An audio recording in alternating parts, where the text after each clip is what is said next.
until you hit it. That's okay. We're going. Hello, good people of internet. All right. Hello, everybody. You guys, we're having a panel today, and we have a guest with us. We will be discussing things going on in Kenosha surrounding the Kyle Rittenhouse issue. This distinguished panel, I'm going to ask all of them to introduce themselves one at a time. This is being simulcasted to multiple streams. Let's start with you, Mr. Dredd. I'm Johnnie Walker Dredd. I've been at it here as far as the YouTubing thing goes for maybe about a year and a half. And I started up about maybe a few months before the Kenosha shootings, and then I got involved in that and devoted my entire channel towards it. I have about almost 400 videos now on Kyle. And so I've been hammering the Kyle Rittenhouse deal for quite a long time here. And, you know, I just think that, I'll tell you what, I won't go into my beliefs and stuff like that because we just want to introduce ourselves. That's me.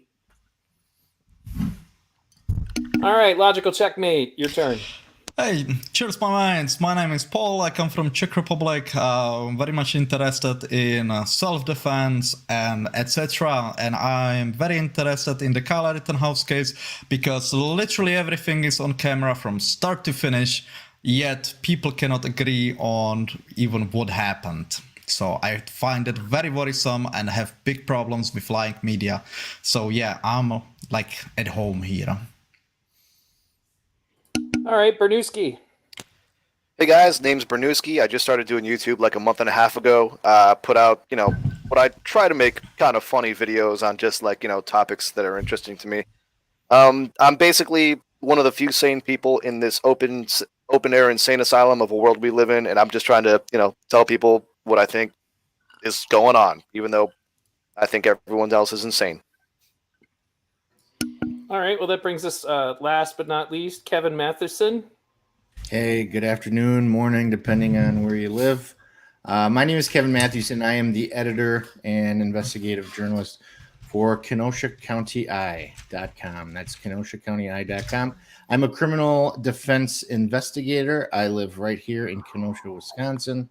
Obviously, I have great interest in the trial of Kyle Rittenhouse. I had a little bit of personal involvement in the events of last summer, which we can go into if you guys want to talk about that at some point. But I'm here just rooting for justice to prevail. I hope Kyle is acquitted, and I hope he can get on with his life as normally as possible. It's going to be tough for this kid to lead a normal life, but we need to pray for this kid, and hopefully that he can prosper once he's set free. All right, well, what I'd like to do, first of all, is give you an opportunity to explain what the Kenosha Guard is and what it is not, as there seems to be a lot of hoopla about that because you guys are called the militia. There was another group out there that was calling itself libertarians. So just take a moment to take the floor and explain precisely what the Kenosha Guard is. So Neil, I'm sorry, just before you begin, Kevin. Neil, did you get to introduce yourself? I was distracted. Oh, yeah, we didn't. Yeah, good point. Think on your answer. Hi, I'm Neil Kiernan, the host of V Radio. I've been podcasting since 2008. I now do YouTube and podcasts. I interview congressmen, senators, presidential candidates, activists, documentary filmmakers, scientists, and today I'm glad to be part of this panel. I've been working with these gentlemen for a while, although this is the first time I've been able to stream with Bernooski. And I'm excited for where we're going from here. So again, feel free to go ahead and answer the question now. Sorry about that. Sure. All right. So my city was burning to the ground. I saw the video of the Jacob Blake shooting on my cell, and right away, I knew it was going to be big. Anybody with half a brain watching a video of a white police officer shooting a black dude in the back knew that this was going to be serious. So right then and there, I knew that Kenosha was going to be in the spotlight for some time to come. Drove down to the scene with a friend of mine, and we saw the crowd getting bigger and bigger and bigger. They started to destroy the police cars, pop the tires, smash the windshields. And as I was leaving, that was when a police captain got hit in the head with a brick and got knocked unconscious. Right. He is doing well. Tom Ham is his name. He's a captain with Kenosha Police. And in fact, he was back there kicking ass within like a couple days, even with a concussion. So Yeah, I was going he to say he had to have been concussed. That's rough. Yeah, he was concussed. So then that night, a part of our city burnt down, and actually, I have two children, and the part of the city in which they were born and raised was kind of right in the hood. You know, at the time I was single. I wanted a big house. I didn't care of the neighborhood, so I bought me a big house, and a few years later got married, had a couple kids.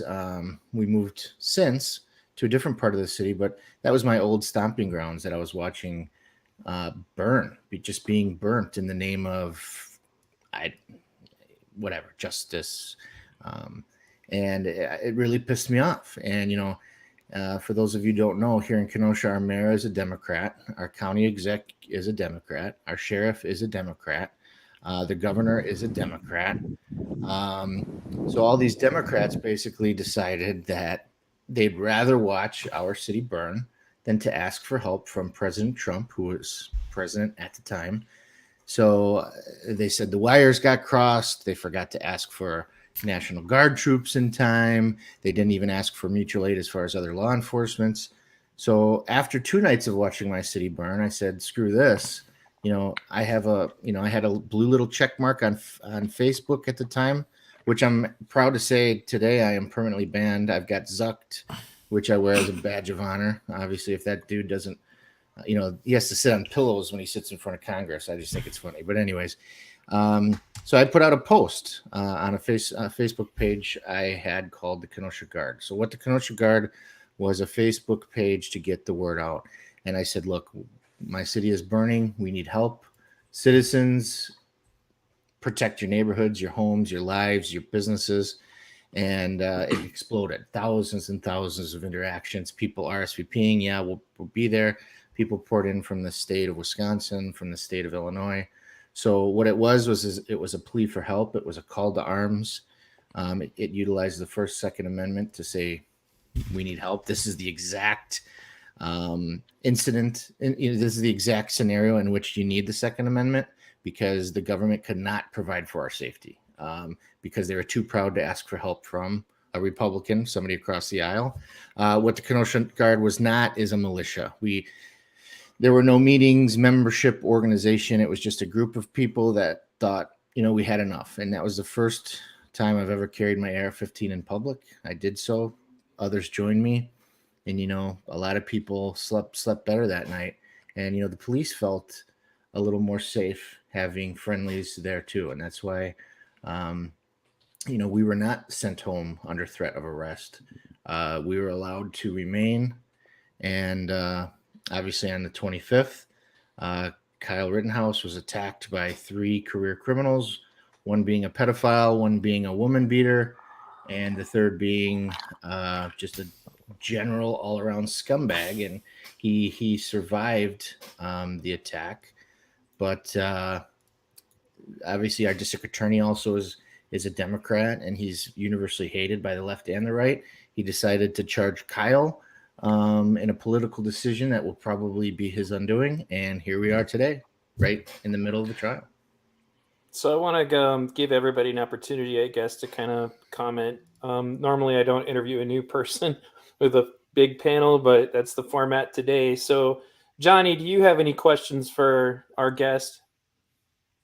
Can you describe how well you know Kraus and Binger and the other people involved in this trial? So very well. So I'm a private investigator, and I usually work with defense attorneys. So I'm in the courtroom. I'm gathering evidence. I'm getting discovery. I'm telling these attorneys what kind of information I think we need in order to find some reasonable doubt. So I'm working with these guys all the time.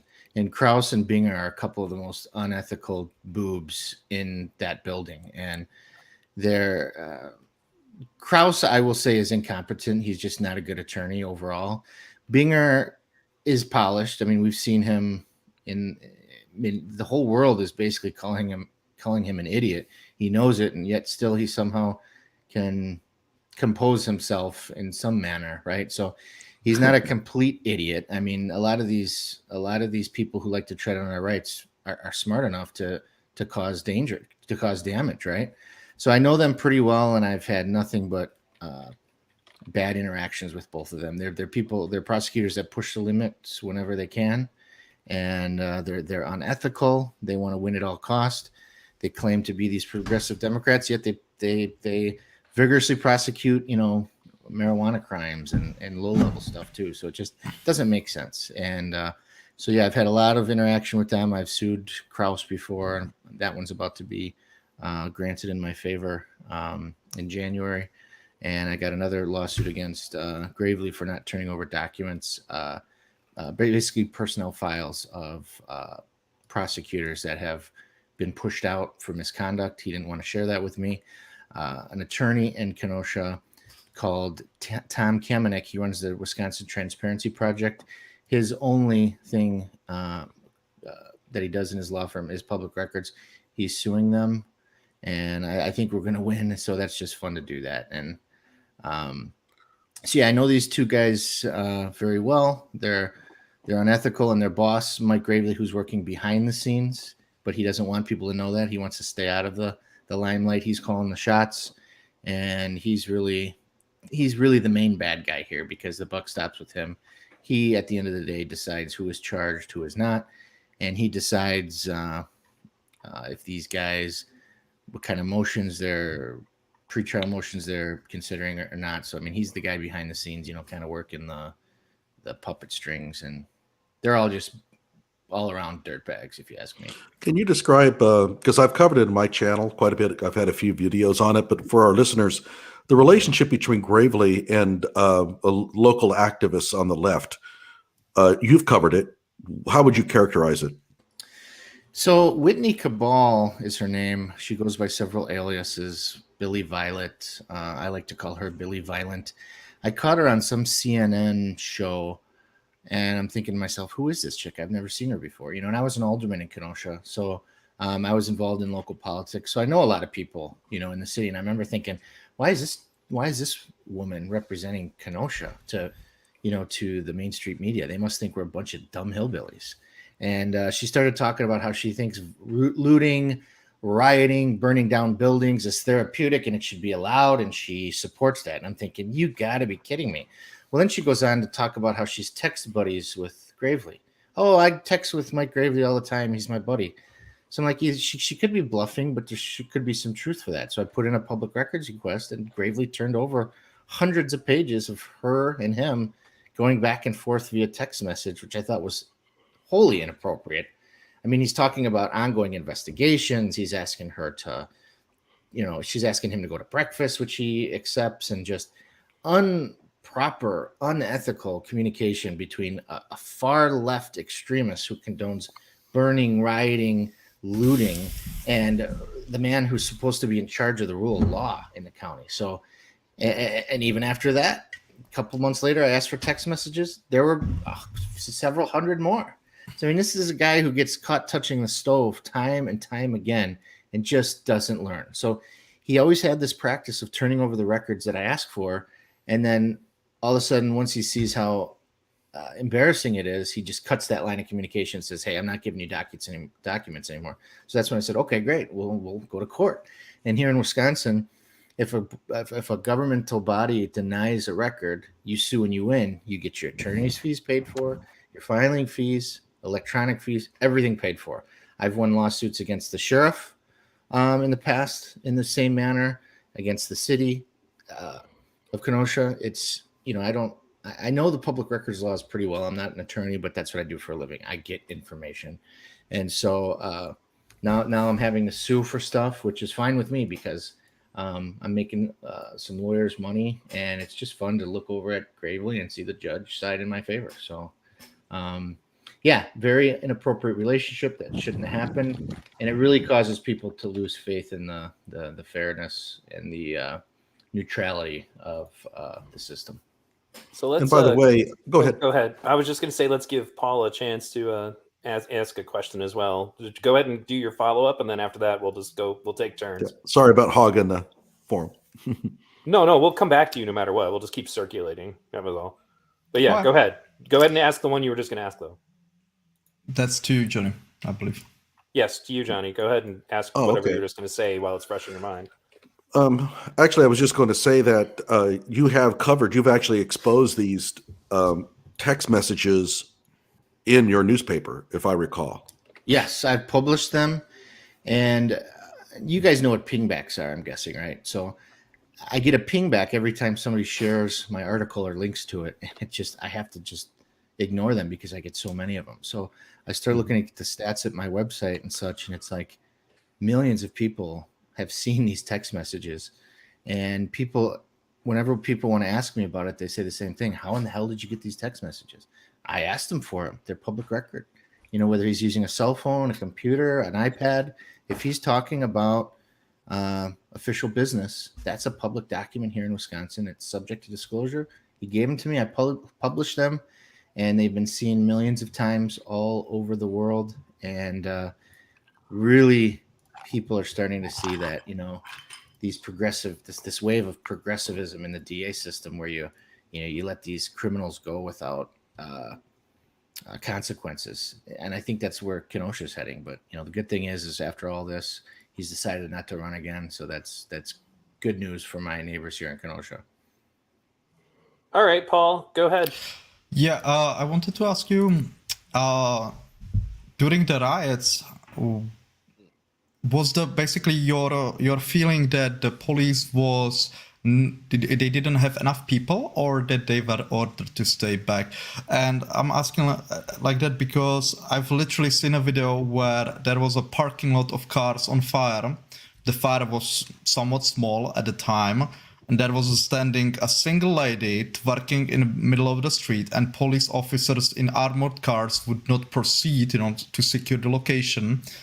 And they were just telling her, hey, you have to go away, instead of, just going there and basically pushing her, away, or arresting her, whatever, and securing the scene so the firefighters can, fight the fire.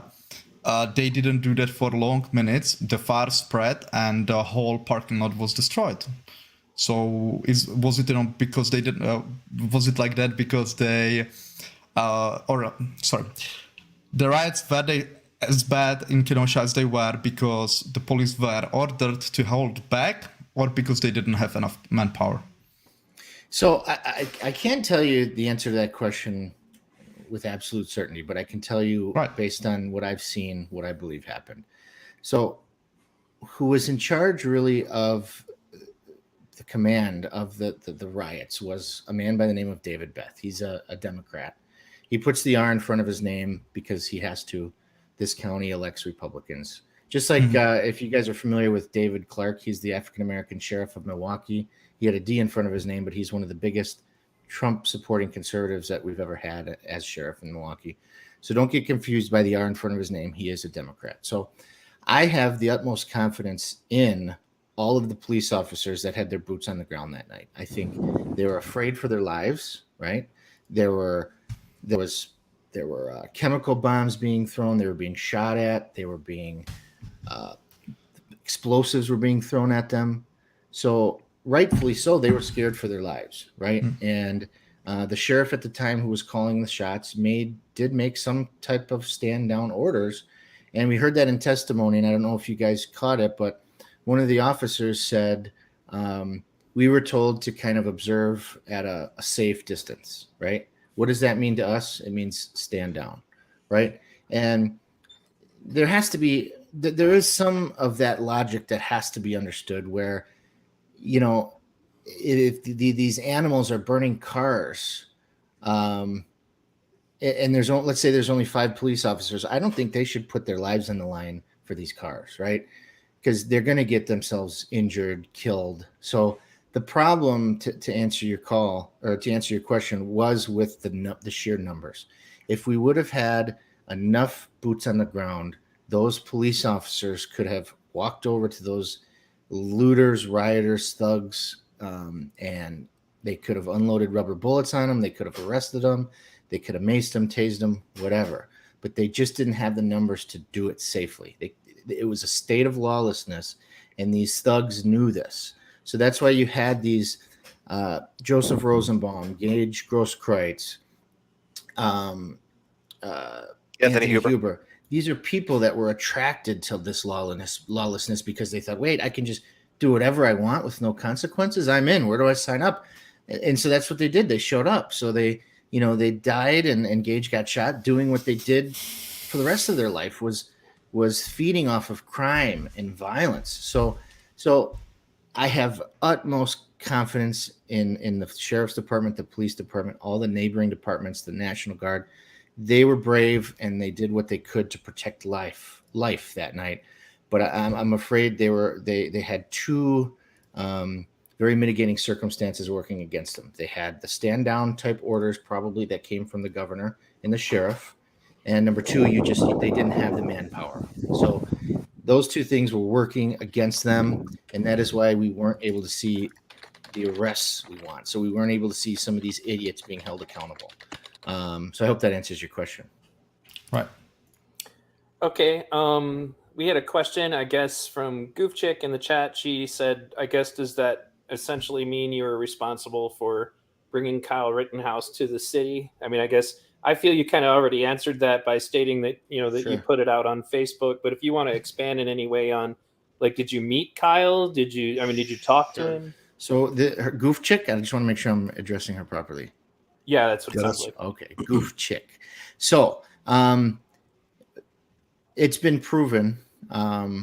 So we had Kyle's lawyers that said he had no idea about the Kenosha Guard. We had Facebook, Mark Zuckerberg, the pillow-sitting little curly-haired dork, saying Kenosha Guard was not seen by Kyle Rittenhouse. You had the FBI that looked through my phone and my GPS, everything that there was. They have access to all my stuff, which made me happy because they could see I had no involvement with the kid. Not because I think he definitely did the right thing and he's justified, but I don't want the leftist trolls getting fed into this. Mathewson. I've been accused of giving him the gun. I've been accused of driving him to Kenosha from Aniak. I've never met the kid. Okay, I've seen him in court. I've been in court every day, but Kyle Rittenhouse was in Kenosha on the 25th, scrubbing graffiti hours before I put up the call to arms. That kid, if you've seen the movie The Patriot with Mel Gibson, his kids, he had an older kid, Heath Ledger, who was 17, who enlisted, and then he had the younger kid who really wanted to enlist, but he said, no, you're not old enough. Kyle Rittenhouse was that kid who wanted to go help, knew he wasn't really old enough, mentally, and I think he was a little naive that night and thinking, not thinking of the possible outcomes. But that doesn't mean he didn't have a sense of duty. He wanted to help, right? He put his life on the line to help. But there's no connection. I've never talked to Kyle in my life, never communicated with him. So Facebook, they have this data. If you're scrolling through Facebook and you see an ad for Viagra, they know that you saw that ad because Viagra just got charged 2 pennies for you seeing it. So they have very, very good software, so they can tell. The defense had a forensic examiner who looked at Kyle's phone. Everybody has concluded he did not see my Facebook page. So I take no responsibility for him being there. That being said, if he would have seen my page and that was the reason why he was there, I wouldn't give a crap anyways. I don't know if we can swear or not, but I wouldn't care. No, well, yeah. I don't. Well, I know it's okay on my stream. Is it okay on you guys' streams? It's up to you if you're going to do cussing or not. Well, I know it's okay on Paul's because if that was a violation, Paul has. I mean, man, he swears like a pirate. Oh my I'll gosh. keep it PG-13. I'm not worried about it at all. So in short, I don't believe, and all the evidence says he did not come here because of me. But even if he did, it wouldn't matter to me one bit. I mean, he made the choice to come here. He came here. He defended himself against 3 people who wanted to kill him.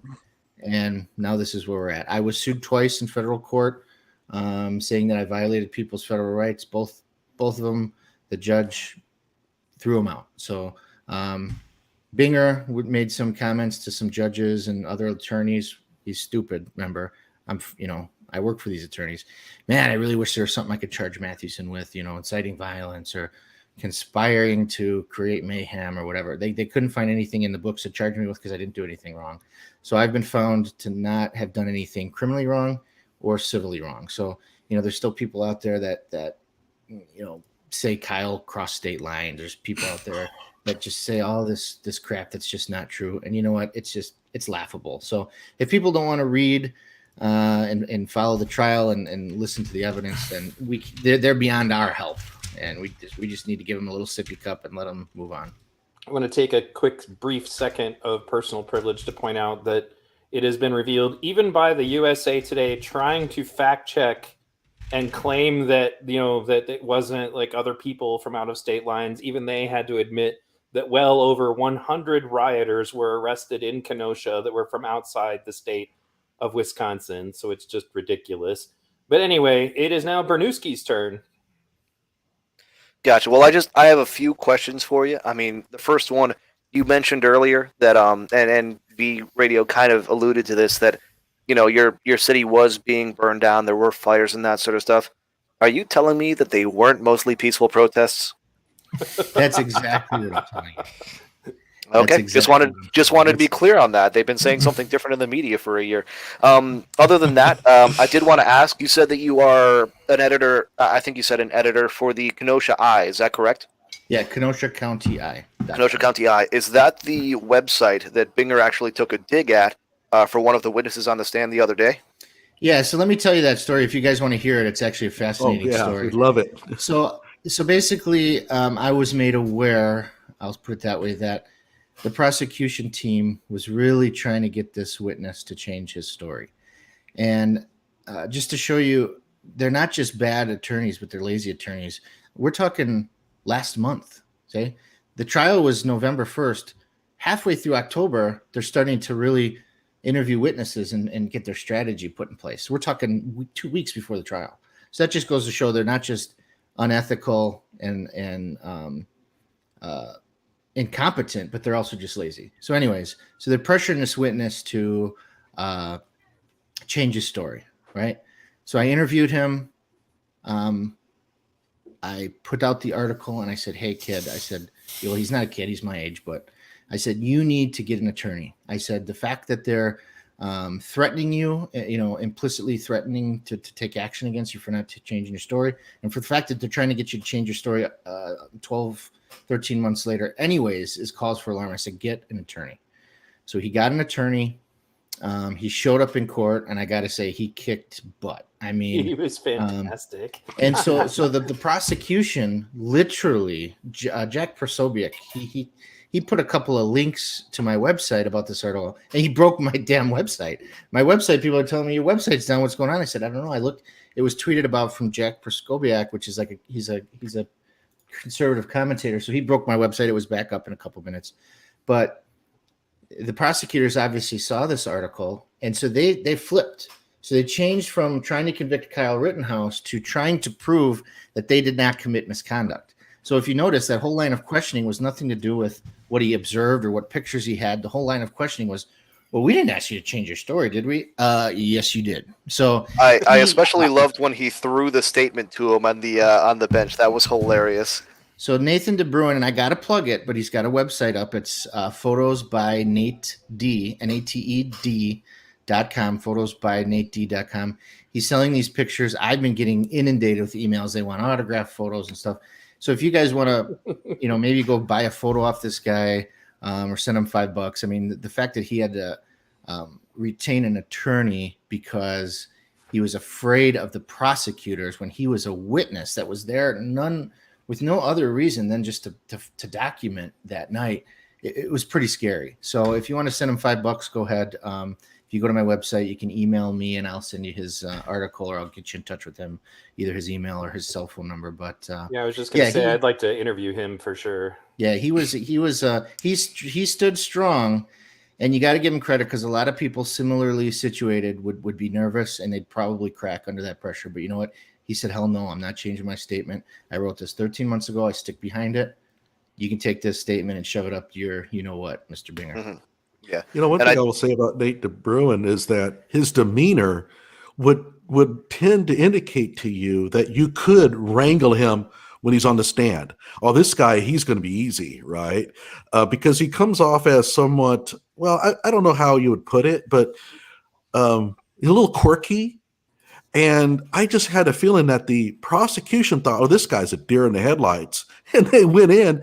But unfortunately for them, Nathan used that in a way to kind of attack them. And it came out to them. It came out to everybody, I think, that, well, there's a really good guy. He's really sweet-natured. And these meanies are trying to get him to say something he doesn't want to say.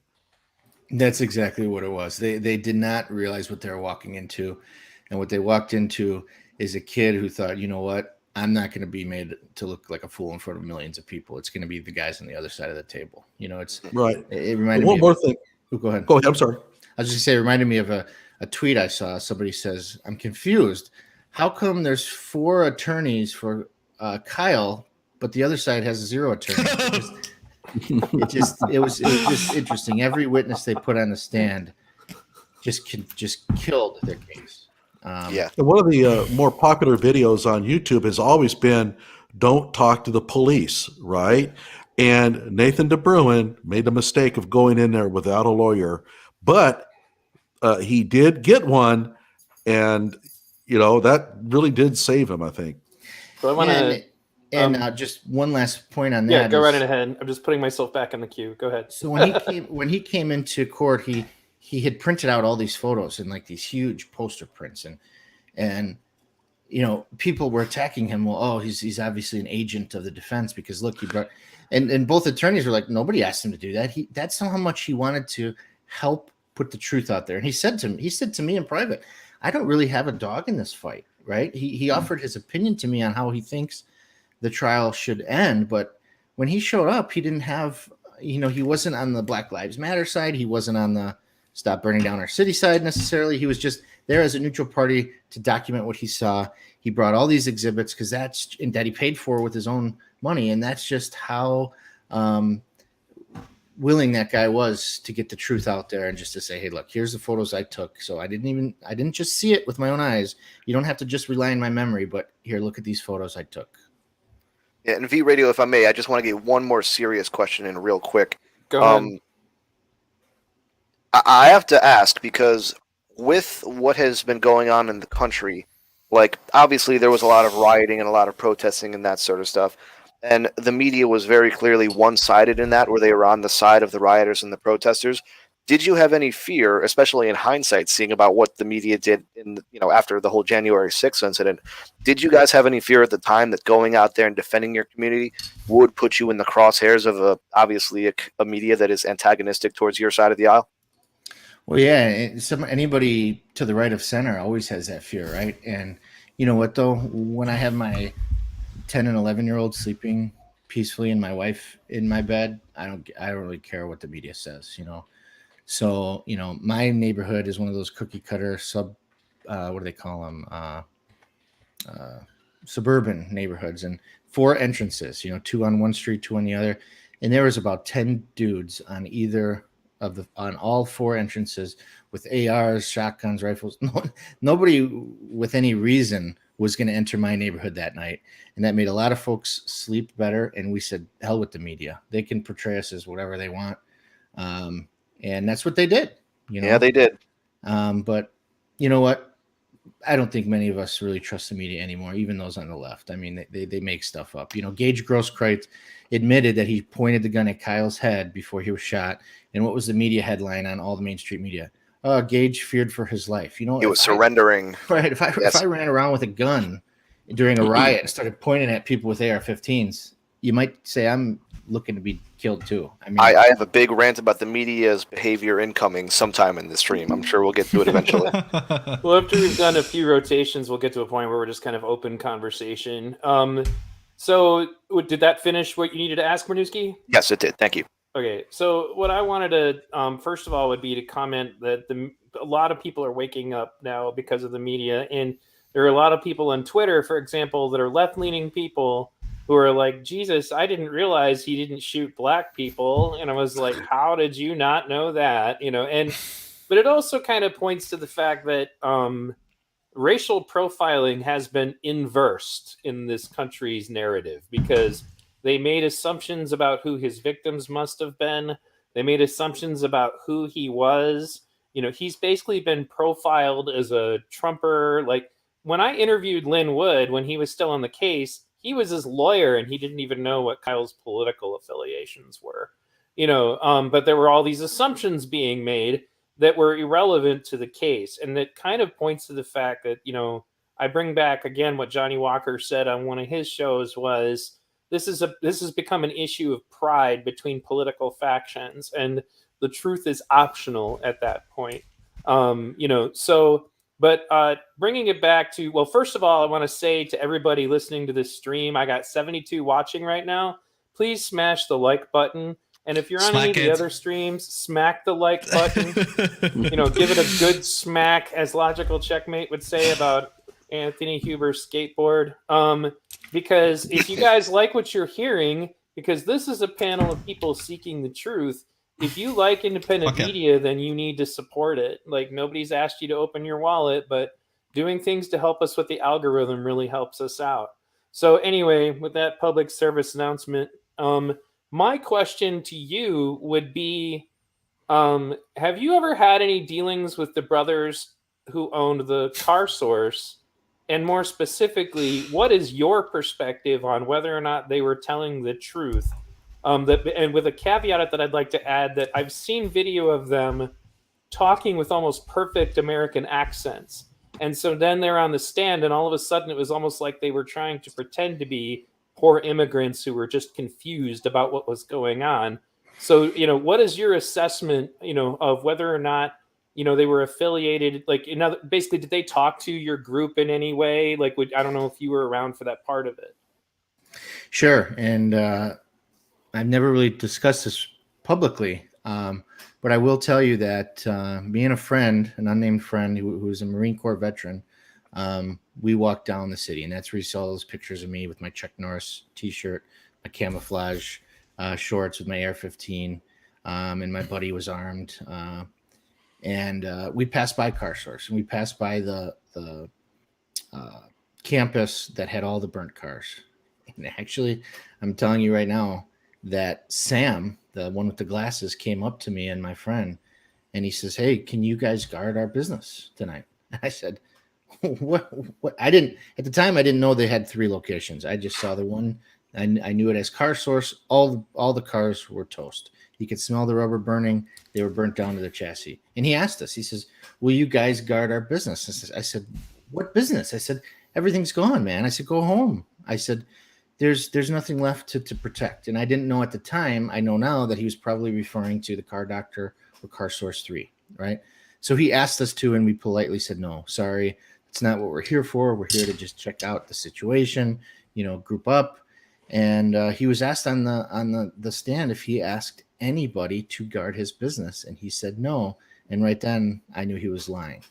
So I didn't believe another word that came out of their mouth, because he asked me and my friend to guard his business, and he told the defense and the prosecution under oath that he had not asked anybody. So I can tell you firsthand, at least the one, Sam, lied under oath. I know that for sure. And it was very disappointing, because that's part of this whole narrative that the liberal media is saying is Kyle was protecting a business that he was not asked to protect. You're damn right he was asked to protect that business. And that's what we're left with. So they lied. I think the jury, was your business on fire? Can you repeat the question, please? Was your business on fire? Which day? It doesn't take a rocket scientist. Any one of those jurors, they're all reasonable people. I mean, otherwise they wouldn't be on the jury. They could see through that BS. Those 2 kids were lying. For sure, Sam, because he's the one I watched with my own eyes, ask us to guard his business. We respectfully said no. So those kids are lying. That's kind of what I figured in looking at it, and I think they're lying probably to try to protect themselves from some form of liability, but somebody's microphone is getting an awful lot of noise. Sorry, I'm going to go inside. It's the wind. Well, you can just mute it while you're Yeah, that's right. while we're talking. That'd be fine. You guys go ahead. I'm going to go inside anyways. It's getting colder. Okay, no Go ahead. problem. So I guess to follow up on that, then I wanted to ask, we've kind of emphasized that these were not peaceful protests, and Matt Orfalea recently started a documentary project where he's literally just directly stating, no, they're not peaceful protesters, by showing all the video that there are so many people that apparently did not see of them doing things like attacking a children's dinosaur museum, because I am confident that attacking children's dinosaur museums will do a lot to fight racial profiling and will definitely deter police from shooting innocent people in the future, because destroying children's dinosaur museums is obviously a civil rights act. And yes, I'm being sarcastic. But can you talk a little further just to state like what the extent of the damage to Kenosha was, and how has it impacted Kenosha? Because one of the big points that I've recently made to leftists is that if you're concerned about uh, poverty creating crime and therefore more interactions with police, it has been scientifically proven that rioting destroys local economies. So, has Kenosha's economy felt the impact of this incident? I'll answer that in a couple ways. First of all, I eat at Subway a lot. So I'm at the courthouse. I walk to Subway for lunch and I walk back to the courthouse, especially this week. So I'm talking about a 4-block radius. Evidence of the riots is everywhere you look downtown. The FUCK 12, FUCK pigs, F the police, BLM. It's all over the city. You can't walk through the city without seeing evidence of what happened to Kenosha, and we haven't gotten all cleaned up yet. So Kenosha, we just experienced our 14th murder of this year, 2021 to date. Damn. And that might seem, depending on what you think, Kenosha has 100,000 people, so it's a pretty big city. But I went back to 2001, I believe, right? 20 years. 5 5 5 5 4 3 0 2 5 5 4 3. It's never been over 5. Okay, so the average is like around 3.8. This year, it's almost triple last year, right? And of course, I'm not counting Huber. I'm not counting Rosenbaum, even though Kenosha police is. I don't count those as homicides because they're not. Unless he's convicted, then I guess they would be counted as homicides. But so our homicide rate just went through the roof after this, right? So while hundreds of reporters from all over the world were staying at a hotel here called the Stella in Kenosha, it's one of the upscale hotels, there was a gunfight 2 blocks from them in our downtown where over 70 rounds were fired and somebody lost their life. And this is while they're here covering the Rittenhouse case. So imagine you're a journalist from the Czech Republic or the UK or Scotland or New York, and you're sleeping in your hotel, and all of a sudden you hear 70 gunshots outside your window, and you hear that somebody was just gunned down 2 blocks from you. It's like, so is that a direct correlation? I don't know, but it's some evidence that suggests that Kenosha is going to continue to deteriorate. And we have a mayor who's a very progressive, and I think he's had like 3 or 4 public housing projects that he's sponsored and championed just in his last term of mayor since 2016. And I'm talking putting up these giant apartment buildings for low income folks. And some people need the help sometimes, but usually what follows, like with Cabrini Green, these concentrated high density areas of poor people, you usually don't see prosper come from there. It messes with the market rate of apartments and the economy, like you said. And so it's just Kenosha's heading in the wrong direction. And then after all this happened, I think you're onto something here, where I think we're going to start to see a pretty sharp, if not, steady decline in economic activity. I mean, who's going to want to come to Kenosha? Let's say, somebody from Illinois, we're on the border with Illinois, was thinking about relocating to Kenosha. After what they've seen, what reasonable CEO is going to say, yeah, let's go to Kenosha, where, there's gunfights, in their downtown, and where, you have these riots that the local politicians hid in their basements, like Bernie supporters. I mean, just doesn't make any sense. So And no offense to anybody who's a Bernie supporter here. It's just kind of a fun thing I like to say. But Just me. so I mean, it's just one of those things where I think you're onto something, and I think these riots are going to have long-term effects to our city, unfortunately, and until we get some leadership to stand up and say, hey, we got to do something here. Allow me to take a mild follow-up, guys, just because did businesses leave? Like, I mean, I know that obviously some were destroyed. Do you feel that any are leaving? This is kind of like the crux. And that's the thing is what you're seeing is you saw, so out of all the buildings burnt to the ground, a lot of them were multi-unit. So one building, 5 businesses, right? I can only think of 2 businesses that either rebuilt somewhere else or started leasing in another area. The rest disappeared. They just decided not to continue. And so what you have here is you have people that kind of just lost faith in the system, and now you're starting to slowly see businesses going out of business now, especially in the downtown area that the city has spent millions in consultants and studies and all this crap, and it's just it's sad. It's sad. Johnny, it's your turn again. Yeah, and as somebody who has consulted with cities on that kind of thing, I know how expensive it is. Can you clarify, and this is going to be a short question, but I want to follow up with something a little bit lengthier. Can you clarify about the insurance claim that the Kendrys made on the stand? I was under the assumption they were suing their insurance company to try to get covered. He went and said that they were covered.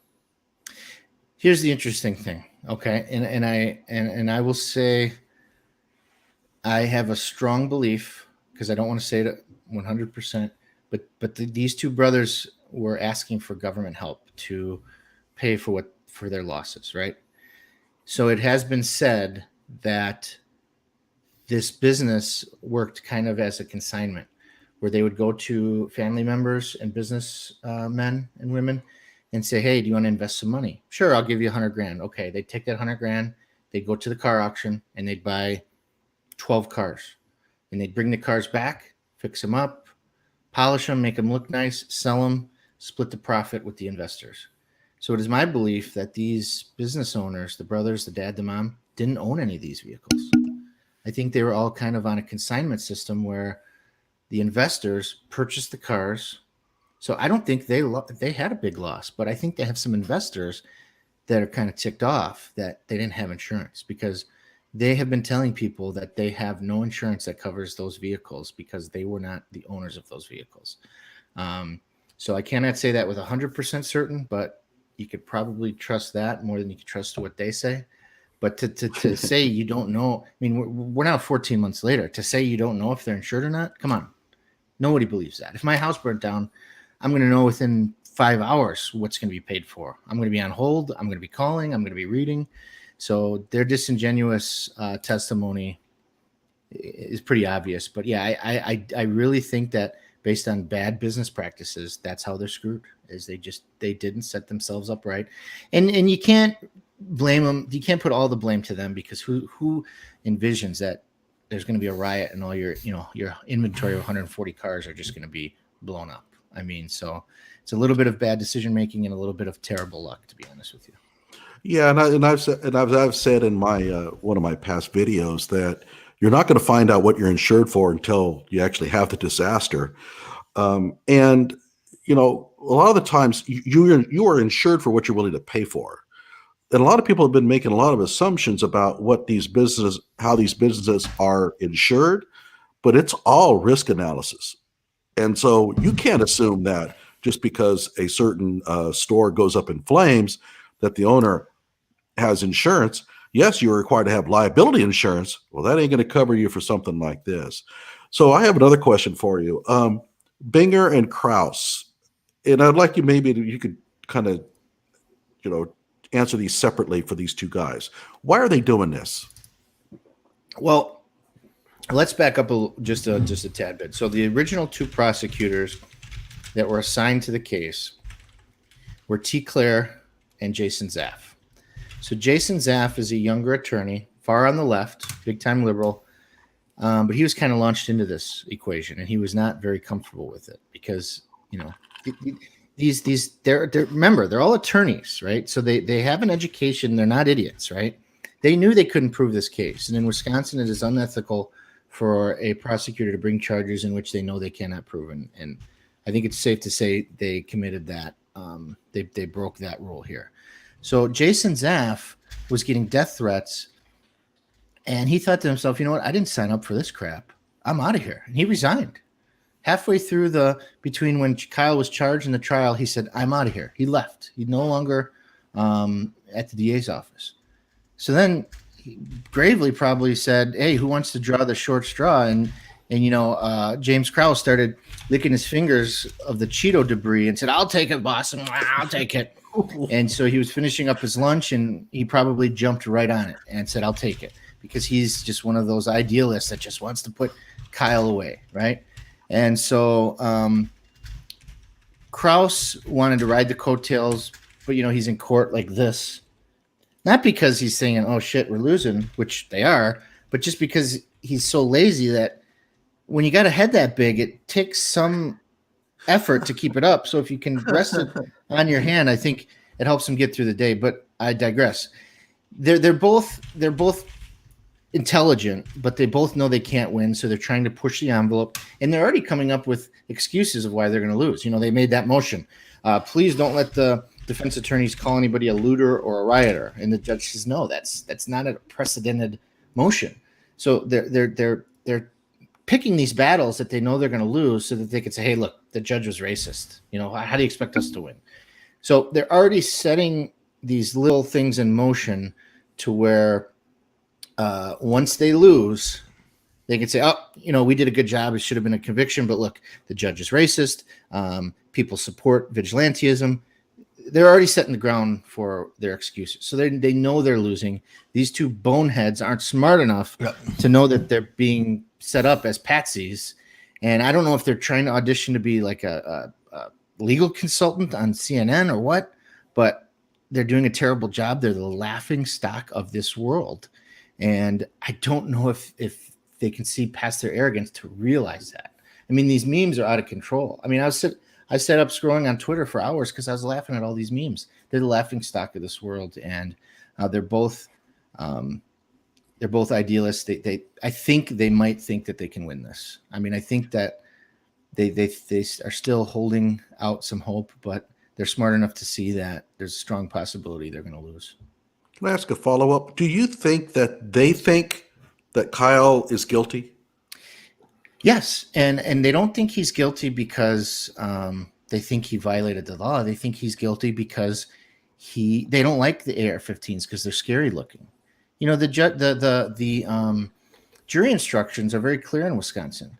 When the judge instructs the jury, he says you are to decide this case based on what the law is today, not what you feel the law ought to be. So Binger and Krause, or T. Claire and the Penguin, however you want to call them, these guys do not like the fact that you can walk around with an AR-15. They hate the fact that Kevin Mathewson has an AR-15 in my closet, locked up.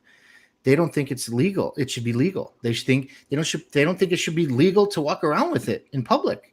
They don't think it should be legal to shoot somebody who's trying to take your gun. So you know what? They're gonna punish you because they don't like the law, right? And that's what T. Claire did, about 5 years ago. There was a trucker driving through Kenosha. Guy Smith. Guy Smith. He hit the scales. The trooper saw a gun right there on his passenger seat. It was in full view, right? The cop didn't really know what to do. He called. T. Claire was the on-call district attorney at the time, and he said, charge him with carrying a concealed weapon. And the trooper's like, hey, well, it's not really concealed. I can see it, but charge him anyways. So this guy had a gun rights group called Wisconsin Carry who defended him. And this lawyer, this federal court, civil lawyer, criminal lawyer, flew down from Georgia for the trial. On the morning of trial, T. Claire dismissed the case after he had, taken a plane flight and spent all that money. He doesn't like the law. He doesn't like guns and thinks we should not own them. So this is his way of getting back at the system. And by the way, I featured that past dealio on one of my videos. It's hilarious. By the way, the judge, Bruce Schroeder, and T. Claire Binger really could not understand the law as written. It's idiocy. It's truly amazing. Yeah, sure is. So it would be Paul's turn now. Yes. Oh, for questions, actually, well, I don't have much of a question, or maybe in You can also Kenosha take a would do- moment to comment on what we're discussing. Yeah, well, that's mostly legal stuff and stuff like that, and so I'm trying to stay away out of it. But I would like to ask you, in Kenosha, what's basically the sentiment when it comes to Kyle in general? How does Kenosha feel about Kyle? In Kenosha here, you kind of have the three camps, right? And I noticed my video froze, but I'll fix it. That's okay. We can hear you. I'm a ventriloquist. So anyways, there's the three camps. You have the camp, the extreme left, which is the minority that thinks he's a murderer, belongs in prison, screw Kyle. You have the camp on the far right, or even the moderate right, that says he's a hero, he needs to walk. And then you have those in the middle, like me. I don't think Kyle is a hero. I think he's a victim, right? I think it goes to show that the kid has some brass balls, that he carried an AR-15 in Kenosha when there was homicidal maniacs and pedophiles running around. But I think he needs to be acquitted. What he did was lawful, and he was damn good at it. I mean, that kid had some trigger control. He was on target. I mean, people might call me crazy, but I think there may have been a little bit of divine intervention there with this kid. I mean, this is a kid that went shooting with that gun one time, and I mean, he made some competition shooters probably, get a little moist. I mean, that was he did the right thing, and he was the better man. He won the 2-man quick draw competition against Gage Grosskreis, and so that you have those three camps, but the and remember, Kenosha is a liberal city. Okay. But the last two elections went to Trump. So how that happens, don't ask me, but it's interesting. Yeah, if I may just quick follow up, do these three groups basically interact? Do they talk? Or do they just scream at one at another? Hold on a second. They talk. Oh, we lost him. Okay, so could we? There he is. Sorry. Yeah. So I mean, we have healthy debates out here, and this is the thing: is I work for attorneys on the far left, and I work for attorneys on the far right. So when you talk to people who have been in the courtroom with this judge, even my Democrat friend attorneys know that he's going to walk. So I think you have a higher population here in Kenosha of Democrats that want to see him acquitted because they felt they were victimized by these riots. So you have an abnormally large amount of Democrats in Kenosha that want this kid to go free because they were the victim. They were here. When you see burning, rioting, and looting on TV, it doesn't really hit you. But when it's your own city and it's your backyard and you see how real it is, it's pretty freaky. So you're seeing some compromise. Okay, so Bernooski. Well, I was scared Paul was going to take my question with how he started, but you kind of just answered it, to be honest. I was going to ask what the mood is in Kenosha regarding the rioters and the riots. But because, I mean, the way that I see it, I think that because of the, it's easy for all the talking heads to say, like, riots are the voice of the unheard and all that crap when it's not their city that's being burnt to the ground. So I was going to ask really what the mood was in Kenosha regarding the riots, and if you think that will have an effect on the outcome of the trial. I mean, I think it's an open and shut case anyways, but do you think that when it comes to the jury that will affect it at all? Yeah, I think that will have an effect on the jury because everybody on that jury lives in Kenosha County, and everybody in Kenosha County was afraid because these out of state or out of area people that were threatening, they were threatening to come to the west side. So the west side is the rural area of Kenosha. So they were making all these very terrible threats like, hey, let's hit the west side.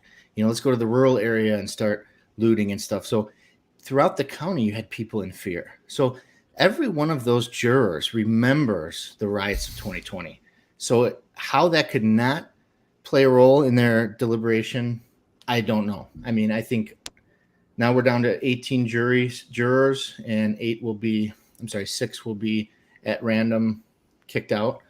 But I hope we get a fair jury, and things are looking good for the weapons charge, because now the judge is going to instruct them, unless the prosecution proved that it was less than 16 inches, you must acquit. So I'm feeling pretty good, and I think at worst what you're going to see is a hung jury. That's going to be the worst possible. If you have two nuts that are saying, look, Kyle's a murderer, I'm not going to acquit him, and you have those 2, let's say, and then you have the 10 who say, come on, he's the worst case scenario. So then you have this big decision: is big-headed Gravely going to charge this again? And you have to think about not only the cost to Kyle for another trial, but what about to the taxpayers? Because now we're going to have to rent the fence for $500,000 again. We're going to have to pay all this overtime for the cops, the jury, the prosecutors, the prosecutorial support staff. So going through this again will cost the taxpayers millions of dollars, as well as it's going to cost many hundreds of thousands for Kyle again. Maybe he doesn't have that much money. So, I mean, it'll be interesting if there's a hung jury to see what Gravely, the Black Lives Matter sympathizer, does. But I'm hoping he decides, if that happens, not to retry the case. Yeah, and that's kind of my view as well. I think the worst case scenario at this point is a hung jury. I don't think there's a chance they're going to find him guilty on the major charges. But when it comes to whether or not they'll charge them again, when it comes to the cost of the taxpayers, I don't think they give a shit. And you're right. Yeah, they don't. I think this is about ideology for them, and I think they're going to do whatever they can to try and get Kyle. They don't care about the facts. At least that's my view of it. Maybe I'm under the wrong impression, but the fact that they brought in the lesser charges means they can't charge again. No, that's not true. So they brought in the lesser charges for example, Huber. So Huber was with the Huber charge, which I think was count 3, he was charged with first-degree reckless homicide. Now on the table is also second-degree reckless homicide and first-degree reckless endangerment. The jury is prohibited by law from knowing the punishments, but even on the first-degree reckless endangerment, I think that's a 20-year felony. So if the jury, the only thing that I'm worried about is some kind of compromise where the jury, maybe have 3 liberals and 7, 8, 9 common sense people. If they say, well, we can't come to conclusion, or we can't come to an agreement, let's just compromise, let's just find him guilty of one of these lesser ones. That could still mean 20 years in prison. So, that if there's a mistrial, they can retry him. He would get the same judge, which is good for Kyle. But there's precedent of somebody being charged 10 times. So we still haven't. I'm sorry. Go ahead. I was under the impression you were talking about in case of an acquittal on those charges that they would then. Oh yeah. Charge him again. But you're talking about a mistrial. Okay. Yeah, acquittal cannot be appealed. So he's acquitted, done, end of story. So I want to take my turn here. The first of 2 questions would be, 1, do you think that the current politicians of Kenosha will be held accountable for their, incompetence or standing aside and letting these things happen? And this would include not prosecuting, say, for example, Joshua Zeminski adequately for his part in all of this. Basically, do you feel that there will be any reckoning with your mayor, with your city council, etc.? No, I don't think there will be. And they've taken steps to prevent that. So going through all the major politicians, you have the mayor of Kenosha, number 1. He shortly after this says, I am not running again. So in 2024, God, that's a long time away. He's not going to run again. So he'll be gone, right? So the people who will want to recall him, or the people who will want to see him pay, it's an easy excuse. Well, he's gone in 3 years. Just let it be, right? You have the sheriff who already announced he's not running again. You have the police chief who resigned pretty quickly. He's like, I'm out of here. Screw this. The county executive who said he is not seeking re-election and he's up for election next year. City council, that's the one that people don't understand, right? The city council could have the city council here in Kenosha has more authority than the mayor. So the city council could have called a special session and they could have taken action. I mean, they could have put out a call to arms to neighboring police departments, which should have been done the first night. I mean, there's cops from all over the state that would have been happy to come down here, make some overtime, and help their fellow, brothers in blue, as they call them, right? So I don't think you're going to see anybody held accountable. Gravely, the only thing that I think you might see here, and I hope you will see, is I think so. In Wisconsin, we have what's called the Office of Lawyer Regulation, OLR. They're responsible for disciplining attorneys, and I believe the judge in this case and or the two defense attorneys may just file charges with the OLR against Kraus and Binger, especially Binger. So you might see him disciplined by the state bar for his two, post-arrest silence. I mean, that's a huge thing. And going into other acts, evidence that was disallowed, those are two grave constitutional errors. And if you remember, both of those questions, he got the entire question out. So when it came to the CVS thing, T. Claire says to Kyle, isn't it true in the past you said you wish you had your AR so you could protect property? The jury heard that freaking question, and you can't unring that bell, so to speak, right? So they're going now into the jury room while the judge reams, Binger, drapes him over his knees and slaps his butt. But they still heard that question. So when they're in the jury room, they're thinking, oh shit, did Kyle really threaten to use force on somebody for property? What? You can't unring that bell, right? So that's a very grave mistake. And then also when he's like, oh, isn't it true that this is the first time you're telling your story? Well, your silence cannot be held against you. And that's what he did here. And that bell cannot be unrung either. So you might see a surprise here too. At the conclusion of, if the jury got it wrong here, you very well might see a judgment notwithstanding the verdict. In other words, if the jury says, we can't come together, I'm 99% sure the judge can say, you know what, you guys can't agree. I can. Charges dismissed. Okay. That was a question I had, was whether that was legal in Wisconsin or not. So yeah, I'm pretty sure. I want to follow up only in that it was another part of this, and I understand why people don't even tend to think about it. But what about your county sheriff? I mean, that's an elected position. Do you feel that their feet are going to in any way be put to the fire? So here's the interesting thing, and I forgot to mention him, but yeah, he's one of those. He's a rhino. He's a Democrat, but he puts the R because he needs it to win. He has announced he's not running. But here's the interesting thing. So there are some lawsuits filed by Kimberly Motley. She's that wacko left-wing, hyper-partisan lawyer out of Milwaukee, I think. She's a civil lawyer. So she's suing the city, the county. And so they're going to be exchanging some discovery. So at least we might find out if there was a stand-down order, if it came from the governor's office, it came from the sheriff. So at least the positive side is we might be able to learn more because the sheriff's not talking about what's going on, right? He was interviewed for that New York Times documentary, as was I, and he didn't know how to answer basic questions. Well, what did you tell your deputies? I don't know. It was a blur. Come on.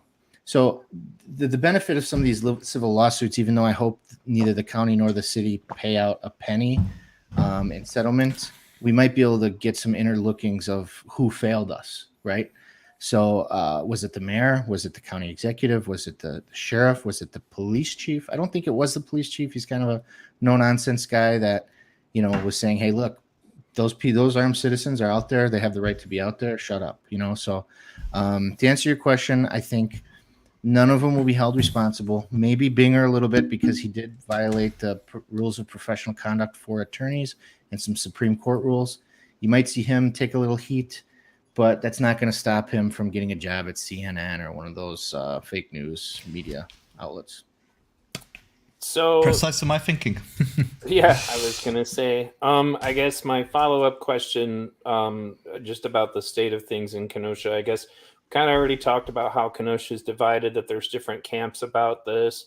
I guess my next question would be, what concerns do you have about, first of all, Kyle's safety after this? As there's already been weird people who've been quoted saying they're going to do whatever it takes, even if they get shot. like I just watched a video about that, and I don't have the perfect context, but supposedly he's a Kenosha resident. I guess what I'm worried about, people have apparently already said they'd like to Jack Ruby him or something. And do you feel, and then the last question that's kind of related to that would only be about, do you feel that there's a real threat of more rioting in Kenosha? So the first question about Kyle's safety is I'm somewhat concerned about his safety, but usually these nut jobs who are sending letters to the judge calling him a KKK Klansman and, Kyle needs to burn in hell. Usually those are not the type of people that you see carrying or owning guns, except for, I guess, the gangbanger element. But, even the judge made a comment earlier in this trial. He said, look, I've been involved in many homicide trials in the 40 years he's been a judge. I've never seen anybody attack a judge, a juror, a prosecutor. I mean, of course, it's happened in this country, but it's not as common or as likely as you think it is, right? So will somebody heckle Kyle if he's seen somewhere? Sure. Will somebody maybe try to punch him? Maybe. So see, there's definitely a concern for his safety. I think at some point it'll calm down. But what I'm more concerned about is his future, because he is a victim in all this, and he's not going to live the rest of his teens in a normal sense, where he's going to be able to, get a fake ID and go have some beers at the bar like a lot of us did. He's not going to be able to, do those normal things that an 18, 19, 20-year-old kid can do. So I'm concerned about his life and what comes up. So maybe he should run for Congress or something in, a real red state. I think, he's in the public eye. Yeah, right. He's in the public eye anyways. Maybe he should do that.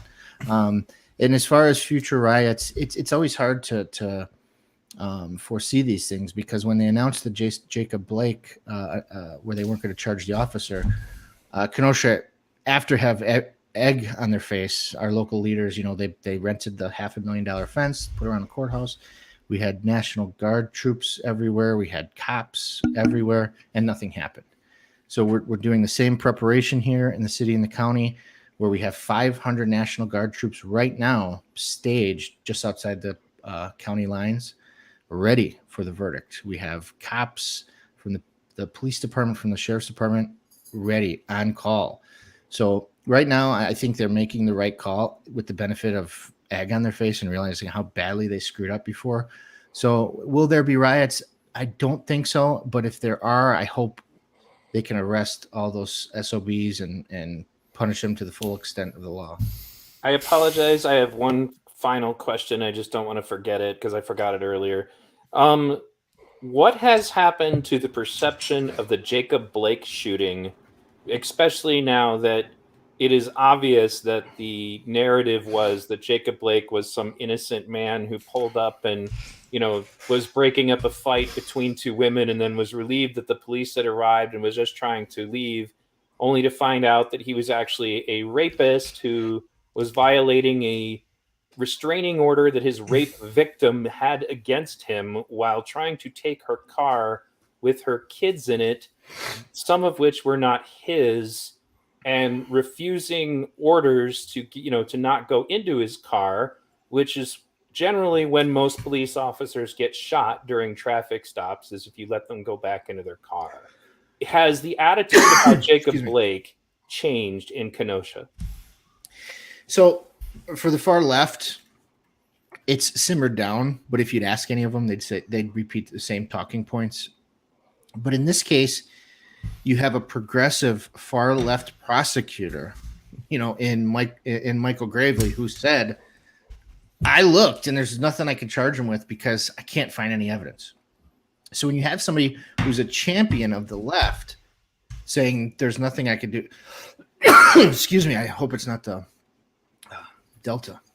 Yeah, but anyways, don't die of Wu flu on our screen. Okay? Continue. But anyways, even the left, they start to get tired of fighting for a guy like that who, raped his girlfriend, the mother of his children. The details are out there. I can't repeat them. They're just so vile. They're starting to see, okay, maybe it's not a good idea to stick up for this type of guy, because there are, I'm not a thin blue liner. When cops do bad things, they need to be held accountable. When I was an alderman, I was responsible for getting at least 3, 4, 5 cops that were bad cops fired, and I was proud of that. So I'm not this defend all cops attitude, but in this case, you had a progressive far left extreme prosecutor, meeting for lunch and breakfast with Black Lives Matters, and he could not find a way to charge him. So the left kind of died down with their, Jacob Blake, because now it's all about Kyle Rittenhouse, and it was mentioned earlier. Oh, it's race. When in the history of this country has a white guy shot 3 white guys and been called a white supremacist? It makes no sense. There's no race element to this. So what do? They make it up. They interject it where it doesn't exist, right? So Jacob Blake, I think the left is starting to realize, okay, the guy's a creep. He's now got tons of money, right? He's suing the city. The city is very, very... They'll buy him off. Yeah, they're very, very settle. They like to settle.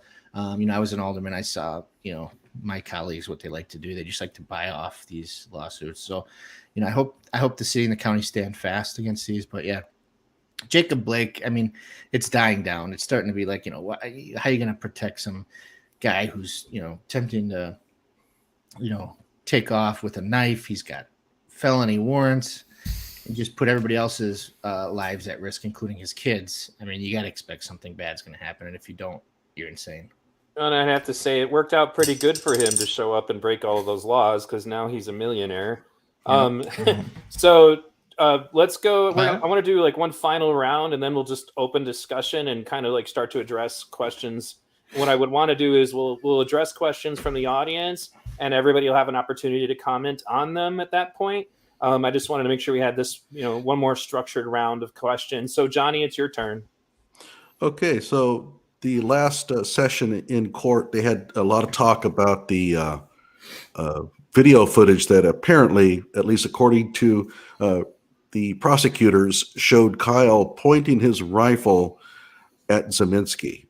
Now, a lot of evidence has come about since then, and Logical Checkmate and Neil have of V Radio have both shown this on their channels that pretty well disproves that.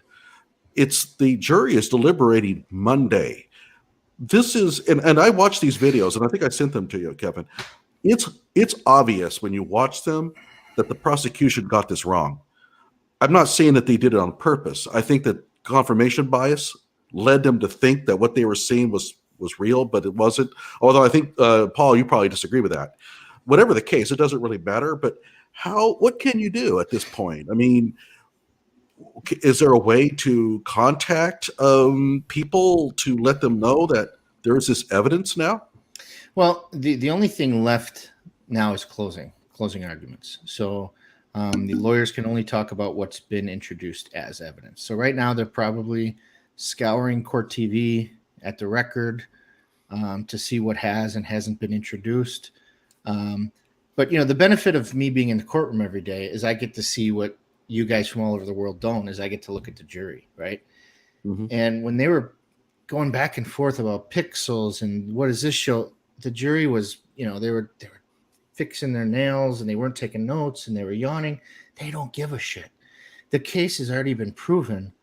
And now this last ditch, if the prosecution just gets evidence, they still have a right to present it, even though the defense didn't get enough time because they just got it. How could they have been expected to give it to the defense? But in this case, it's not new evidence.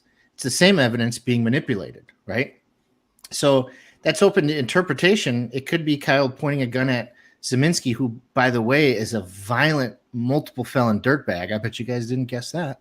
Who was holding a gun in his hand. So if Kyle did point his gun at him, so what? The guy was armed and was pointing his gun all over that night. He's facing a felony for arson. But it also could be a unicorn, for crying out loud. So I really think it's much ado about nothing, because I don't think the jury gives a shit about what may or may not be in that ultra enhanced 20-hour photograph.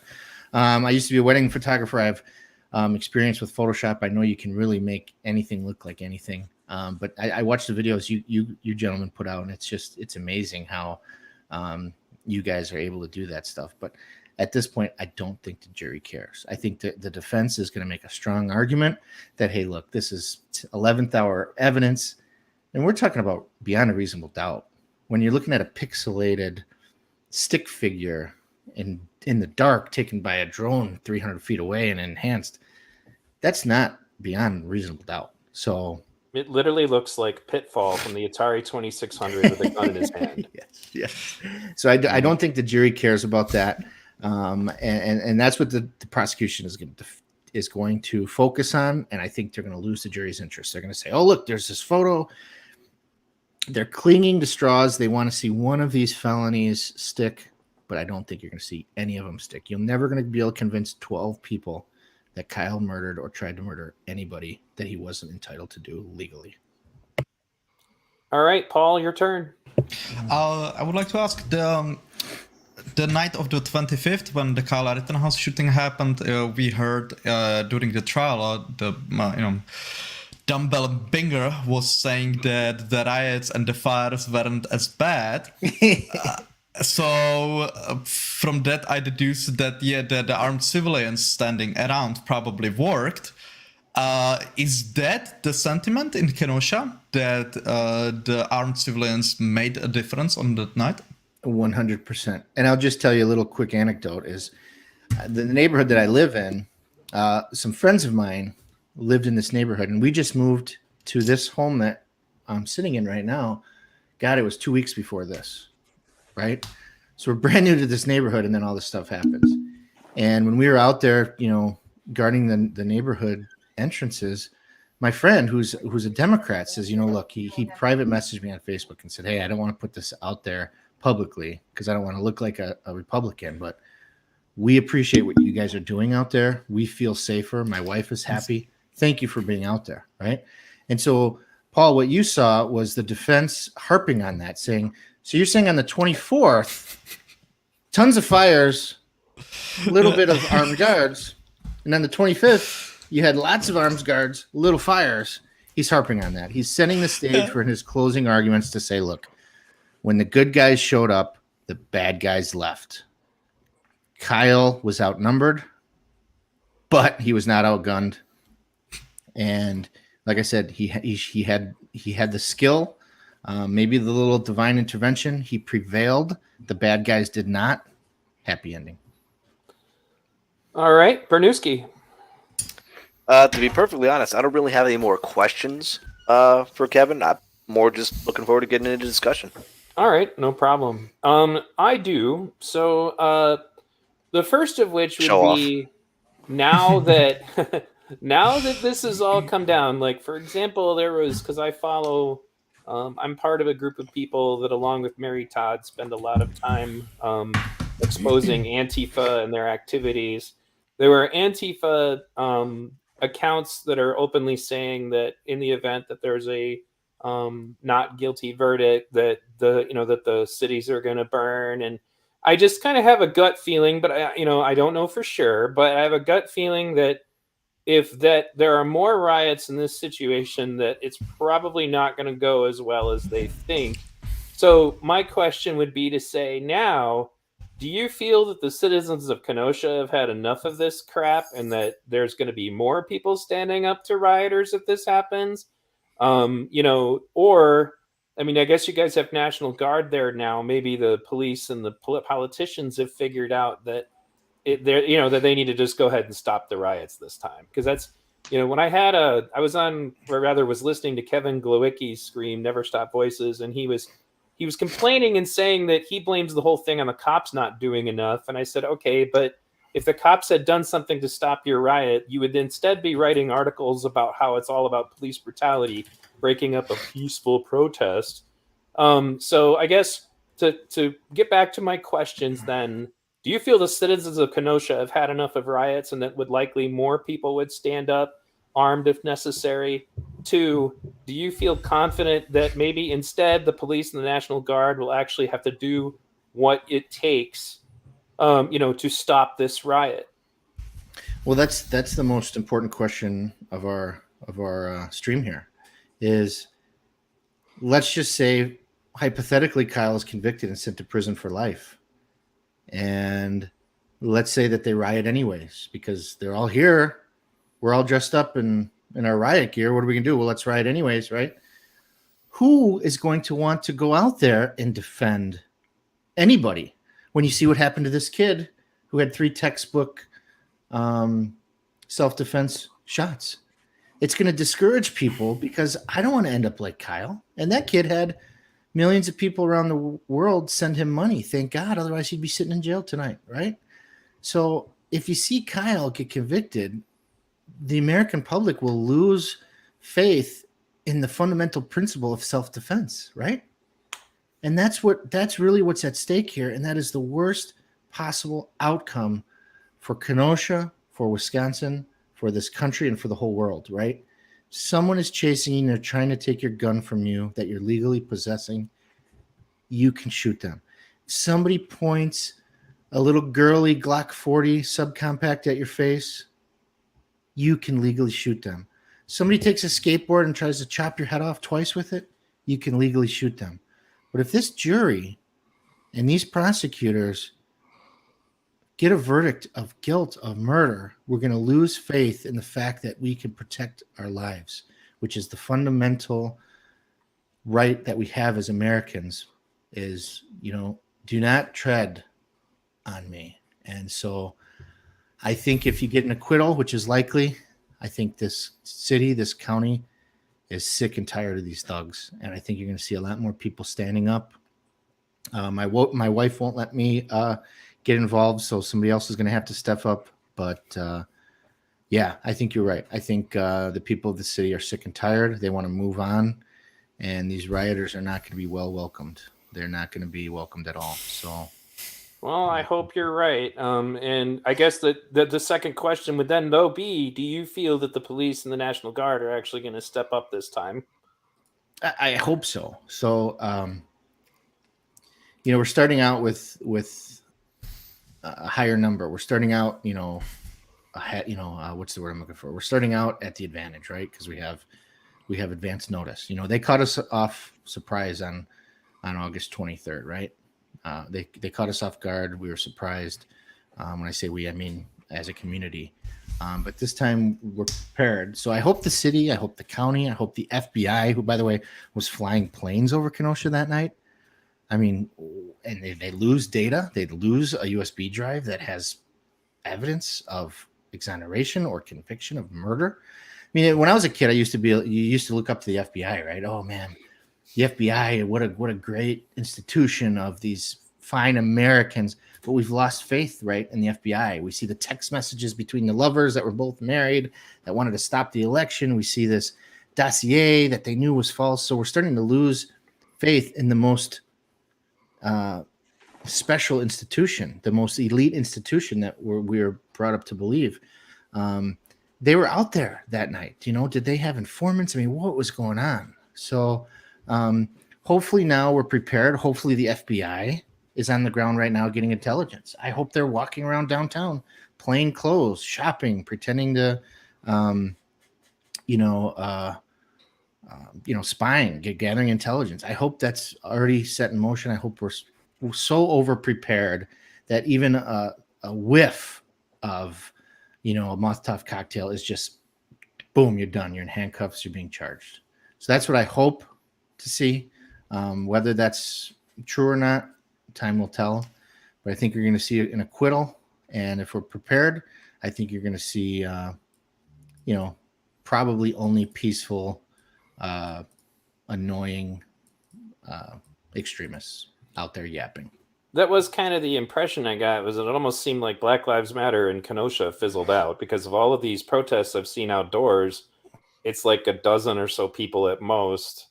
It doesn't. It's definitely. I mean, is there? I guess that's kind of like the last follow up in regards to this. Is like the presence of Black Lives Matter. Like, are they even relevant now? Because the protests going on outside the courtroom look pathetic. And that's the problem, right? They're not relevant. And the other day, as I was walking out of the courthouse, court was just adjourned, and there's maybe 15 weirdos out there, just Black Lives Matter, and I'm thinking, do you not know what trial is going in here? There was not a black person in the room testifying. I mean, there was not. This is not about race, right? And so the media zooms in real close, so it looks like there's a ton of people. Oh, protesters. they want, they want to make it look like it's this big group of people, but it's not. So even if it has fizzled out and they've lost their clout, or if they even had any to begin with, it's the media can make it look how they want, so that's why you got citizen journalists and stuff like us, on this thread who want to document that, and zoom out and say, okay, look, there's only 5 dudes there that are, screaming, mumbling, incoherently. So, I think they're dying down, and this will be a big blow to their movement, right when they see justice work how it's supposed to. And then they're going to start blaming the judge, the jury, the prosecutors. They're going to blame everybody except these 3 career criminal violent people who tried to attack a 17-year-old boy.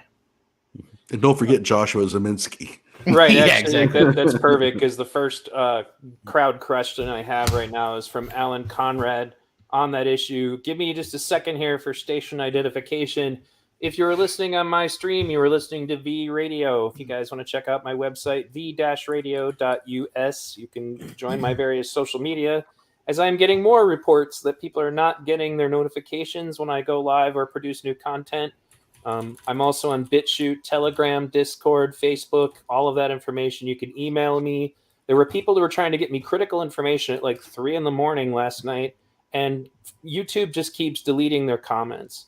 As far as like for everybody else here, if any of you guys, make sure, encourage your people to, I'm not trying to make a fortune here at all. I've got like $200 of patrons, a month, and that's it.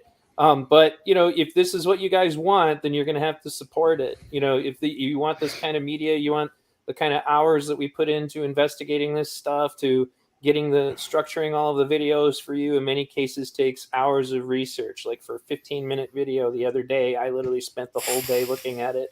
So if you guys want this, then you got to show, your support for it. In addition to that, just simple things like the algorithm. I got 115 people on my stream right now, and I got 79 likes. Thank you for all the likes I do have. But hey, just click the like button, man. Even if you don't necessarily agree with everybody on this panel, you wouldn't even be allowed to listen to this conversation on the mainstream media. So anyway, with that said, first question that I grabbed was from Alan Conrad. He first asked, what's the deal with Zeminski? And then he said, was he subpoenaed? Did he just not show up, or took the 5th? Did I miss where the defense talked about his involvement? Now, I want to, because we're now moving into kind of open discussion format, so I want people to be able to talk. I know that it's important. I know if you guys don't have a lot of experience on a panel of this many people, you just got to kind of police yourself to a certain degree. I will reserve the right to be sure that if, like, I heard somebody maybe start to talk and they didn't get to say anything, that I'll bring it up. Try to watch your body language. But anyway, yeah. So my first comment was, as in regards to this issue, is that it seems to me like both sides probably decided that Zeminski is such a non-credible witness. I don't think you're going to get any value out of him out of either of them. But I also suspect that I honestly don't feel Binger is in good faith about this brandishing issue. I don't feel it at all. And I think that he was hoping that he could create, a what if in the minds of the jury with a blurry picture, like as if you were trying to sell a UFO photo to somebody, or a photo of Bigfoot. Don't you see the outline here? Let me tell you a story about this ink blot picture. It's a Rorschach test. So putting the Zeminskis on the stand at that point creates another problem for him, because if their testimony is bad, or more importantly, when they finally did give testimony and he just annihilated them as far as their credibility with like Zeminski's 7 pages full of criminal history, I feel that they probably felt that he was entirely too, like, they're just too much of a wild card in putting those 2 people on the stand. And I say that as somebody who's communicated with Zeminski in my comment section. He doesn't seem too bright. So go ahead, guys. So yeah, okay, Zeminski. Go ahead. I was just going to say, Zeminski was on both witness lists, and he was there. He was in court. And in Wisconsin, pleading the 5th is not permitted to be done in front of the jury. So he's got open cases, one for felony arson, one for, he really got overcharged on this one. He shot the gun in the air and gravely charged him with disorderly conduct for F's sake. But he has open cases, so he has the constitutional right to plead the 5th, which is not done in front of the jury, and in this case, not even done in front of the court. So he wasn't called because he doesn't have to testify, but he was there, that dirtbag. I got a picture of him, and he may be one of the bigger people when we're placing blame around for this incident. Yeah, I mean, I don't know if it's sunk into him that your decision to fire that weapon may have gotten your friend killed. And I don't think he's just too stupid to realize that. I think V Radio, you've had discussions with him, haven't you? Yeah, I mentioned that earlier. I mean, just that he was commenting on my YouTube video, and the main reason I believe it was really him is, aside from the fact that just the stuff he was saying, he was giving me all these details about things going on in his life and his domestic violence charges and stuff like that. I'm like, if this is just some random YouTuber, I don't think he would have made, went through the effort. And then the way he conducted himself and talked about it and all that, it led me to the conclusion. I'm like, nah, and I told my viewers, I'm like, you make your own decision on this, but I got a gut feeling that this is him. But regardless, that's the answer to your question. So continue with the panel. Okay, so here's my take on it. I don't think even if he didn't want to plead the fifth, I don't think the defense wants him up there because he's liable to say anything. I don't think the prosecution wants him up there because he is the perfect embodiment of what the jury hates in terms of destroying that community. So to have that person as your witness, I think the jury would make the connection that the prosecution must be all pro violence and all that kind of stuff. So I just think that both sides really just didn't want him. And to be perfectly honest, like, to me, I think as a jury member, I'd be thinking it says a lot because other than Richie McGinnis, they were the two closest witnesses to the shooting. And the fact that the prosecution didn't even call them up to, give their side of the story as to why Kyle would be guilty, I think that's a pretty damning statement of itself. I mean, if these two were the two closest people to the shooting and they saw Kyle's actions immediately leading up to the shooting, why would the prosecution not call them? Well, there's a Fifth Amendment issue, though. And that's a good point. Yeah.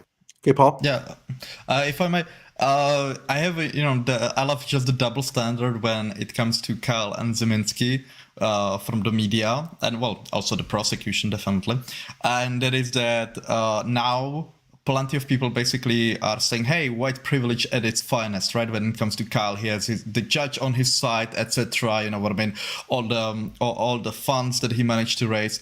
And I'm like, guys, if you would want to talk about something like that, why are you not talking about Zeminski, who literally shot the gun in the air and he's charged with disorderly conduct or whatever that is, which it's not even a felony, right? That's a misdemeanor.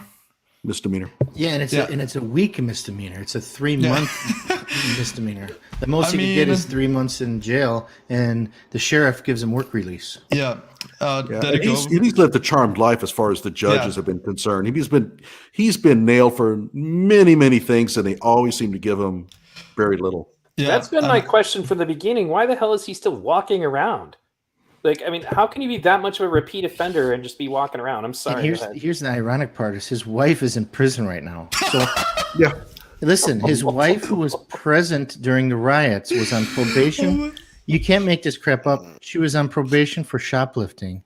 Since she was with him during the riots, she got her probation revoked. She's now in prison. He shot the gun. She was just filming it like an idiot. She's in prison. He's walking around drinking Four Locos. It doesn't make sense. That is the U.S. justice system. We got more criminals than we can put in prisons. They just walk the streets. And here's the thing is when they charged him, they originally only charged him with disorderly conduct, right? That's it. So then I kept, putting out the stories about why isn't he being charged with more? And then finally they charged him with the felony. So it took public scrutiny for him to even be charged with the felony. They were just going to do a misdemeanor, which would have got pled. He would have got probation. And I mean, the guy's been on probation like 12 times. Probationary needs are long. And a bail jumper, a bunch of bail jumping. Like, what the hell? When do you just stop giving people bail? I don't get it. I just. Oh, and that's the problem here in Kenosha. You got these people who are out on bail 7 times over. It's like eventually. DUIs. Oh my gosh. You guys are car driving, drinking. Sons of guns out there. And if we're going to talk about anybody who should not have been there that night, because that is the charge that people make about Kyle Rittenhouse all the time, Joseph Rosenbaum, there is no reason that he should be a free person like Zeminski. at all. Like no, I'm talking Joseph Rosenbaum, the person who started, started it with Kyle. I know we're talking about Zeminski, but just when it comes to like people who weren't supposed to be there, criminals, and why are they out of jail, Rosenbaum obviously, got his troubles early on in life that we all know they're awful.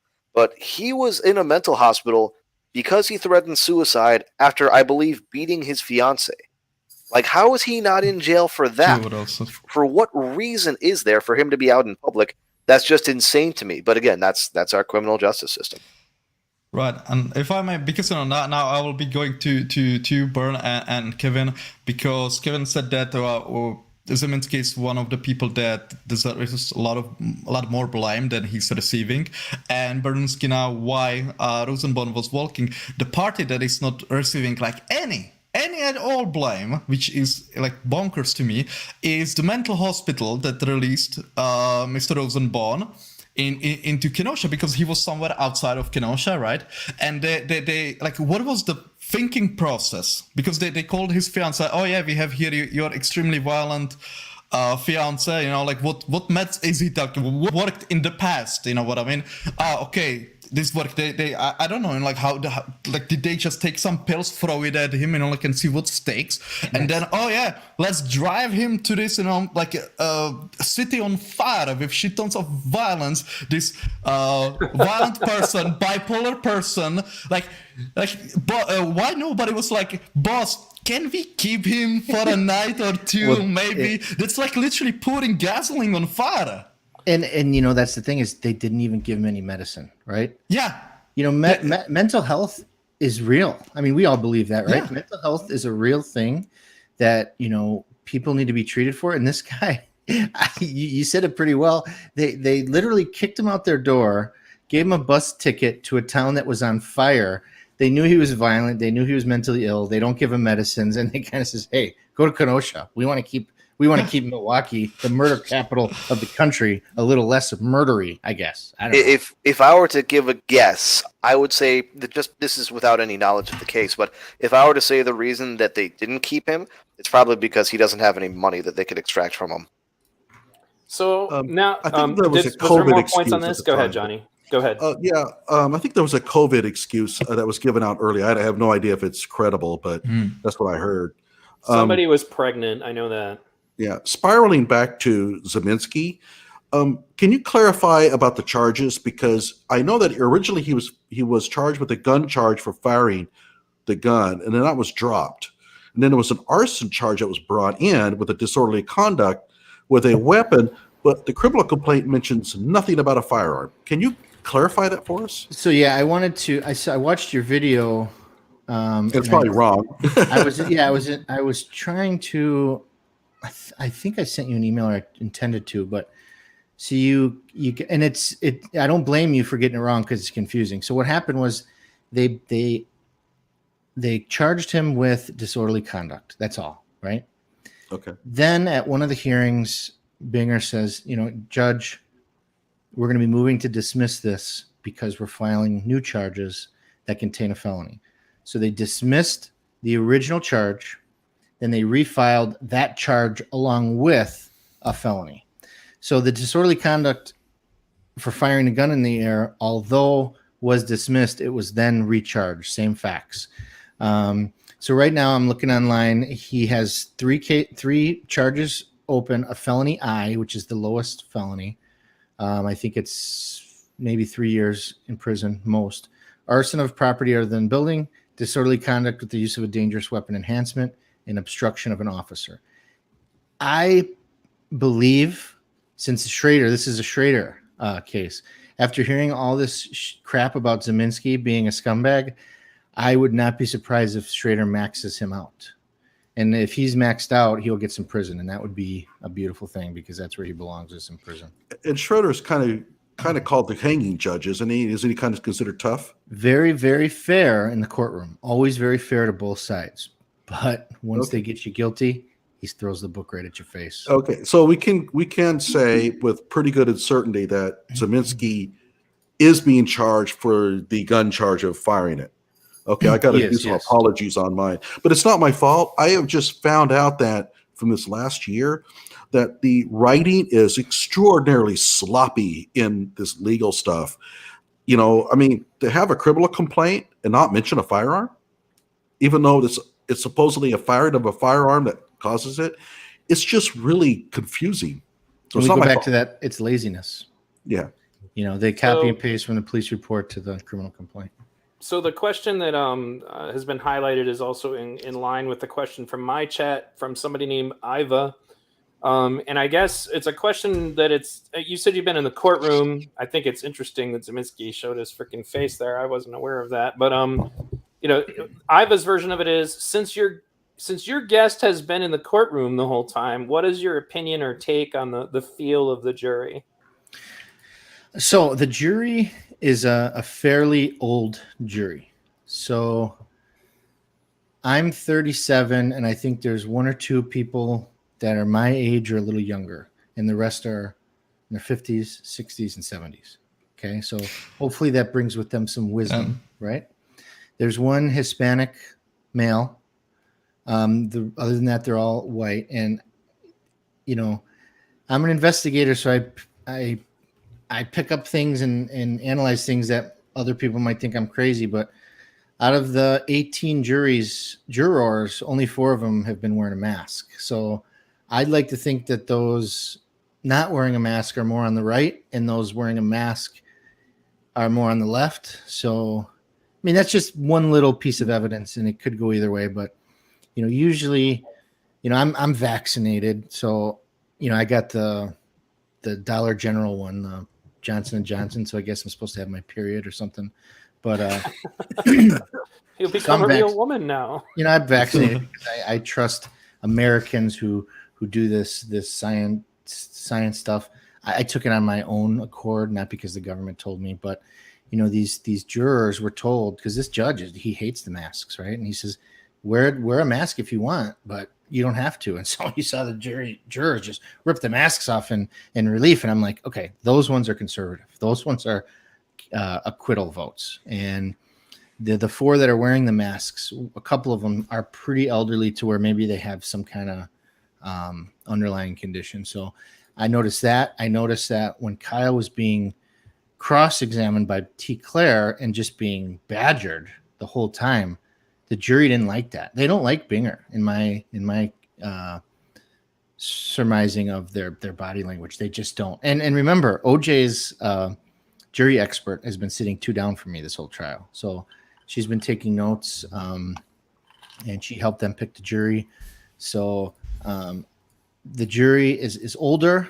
They're white, and they kind of look like Harley Davidson, like a lot of them. So I think these are going to be people that are going to, you know, they're going to say, let this kid go.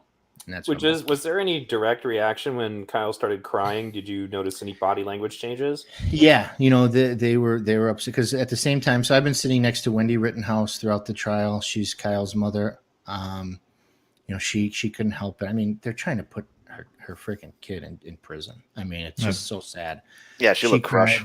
And the jury seemed very, very sympathetic to Kyle. I mean, he's got a set of brass balls too. I mean, he got on that. Many people said he didn't need to go up there on the jury stand. The state did not prove their case. He didn't need to go up there, but you know what? He went up there. He stood his ground. Because imagine if that was one of us 5 opinionated assholes up there, we would have been barking back at T. Claire saying, "Hey, you little metrosexual, you know, blah blah blah."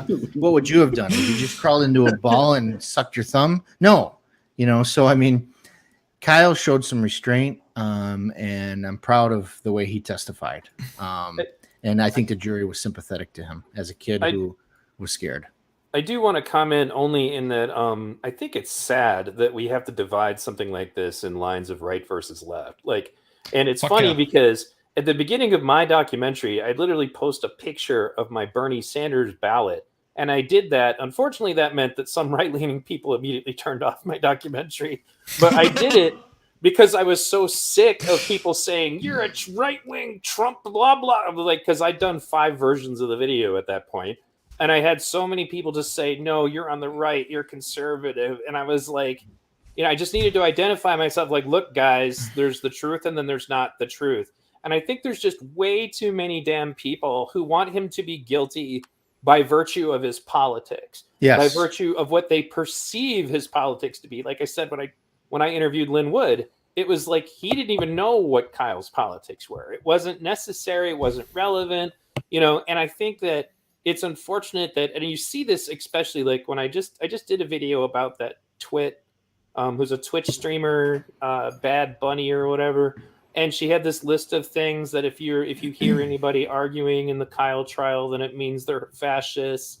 And there were basic things like due process, like if you think Kyle deserves due process. And it just basically what I'm dealing with when I go on Twitter is that, for one thing, people are still saying the same debunked crap that they were in the first nights of, like, literally as it was going on. So like stuff that has been disproven, like almost what are we almost a year now? Like I don't remember like how long it's been. Has it been a year? Happened in August, I think. So it's been a year and what, 2 months, 3 months? A year. Right. It'll be a year and 3 months and a week. And then there are still people who believed because of the media that he shot black people. There are still people who believe that he just fired into the crowd. There are still people who believe, that he was just there to kill people, have zero evidence of that. They just keep repeating it like, the Nazi propaganda minister repeat the big lie crap, and then it's gotten into the public consciousness. And now I'm happy to say that more people are starting to get it, but it's frustrating because I work all this time on trying to make people aware. But what I more or less discover is like, because she was giving this list as a public service announcement to people that she feels politically aligned with, that if anybody makes any of these arguments, you should block them and not speak to them at all. And I'm like, okay, so if anybody asks about due process, block them and don't speak about them to them at all. And then another one was the evidence of the case. So if anybody talks about the evidence of the case, block them and do not speak to them at all. And that's an example of why I agree with you when you say that this isn't just like it's not just about Kyle Rittenhouse anymore. It's about the soul of the United States. It's about so many other things are at stake here, and it's just terrible. Anyway, rant over. If I may, Neil, quickly I commented on your video. I don't know if you've seen that. If people ever like that lady that basically says, "Hey, block them, don't engage whatsoever in any discussion, get into any real positions of power." Well, the problem resolution will be only violence then. There will not be anything else. If you disagree, basically if you cannot even discuss something as fundamental as is self-defense or whatever, like basically what is on video, like this is how like wars are started. I'm sorry, but it is just like that. Yeah, they're providing the best argument for why we have a Second Amendment is to prevent people from gaining power and then acting on those tyrannical impulses. And that's what it is. That's tyranny. They just want their brand of tyranny. Yeah, and if I can piggyback on to what V Radio talked about before, about how people have been kind of misled from the start on this by the media, I want to ask you guys, have you noticed, and do you think it's rather interesting that kind of the more fringe left media purveyors, such as like the Young Turks, Vosh, Brown Fabio, Hassan, or whatever his name is, they've kind of started to admit that even though they still think he's immoral, they think Kyle is going to be found not guilty. Yet in the mainstream press, they haven't really turned that page. They're really coming out more hard against Kyle now than any time we've seen. Do you think it's odd that I guess you could say, left-wing media with less institutional credibility have kind of taken a turn, and the institutional media has not? Paul, someone want to take it? I apologize. Coalesce your question one more time. I had to do something. I'm sorry. Go ahead. It seems like the non-institutional left-wing media has really taken a turn on how they view this case. For instance, Vosh, Hassan Piker, TYT, right, they've gone from guilty to, okay, he's probably not guilty, but still morally wrong. Meanwhile, in the mainstream, it seems like they're pushing the guilty stuff more than ever. What do you think the reasoning is for that? Well, let me type in, just because I'm probably the only like left-leaning person on the stream. Whoa, Paul looks like, what? Like, No, but not the, really. Mad. oh, okay. So, well, Paul can give the Czechoslovakian version of it, but I Now he's guess really mad. what I was gonna Oh, good. say, what I was gonna say was just that the way that the left media is handling this is just absolutely ridiculous. Like the Rational National, that's another guy that he only did one video about it, and he said so much shit that was utterly inaccurate, and then just went and said, "This is why I don't cover these things." I'm like, "Yeah, you're not covering it right now either, you freaking moron!" Like he didn't know what he was talking about, and I think that basically, just like a lot of other things, as I'm kind of understanding as I work in the algorithm, for example, I know I have left leaning viewers, but there are certain things that are expected of you. Like that's why the way my approach to things in this show is like, you're not going to agree with everything I say, and if you don't like it, go somewhere else.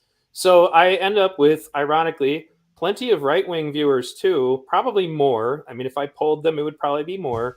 But the kind of left-wing people that do tune into this are the ones who don't have their head up the media's derriere or are not in the brainwashed woke cult.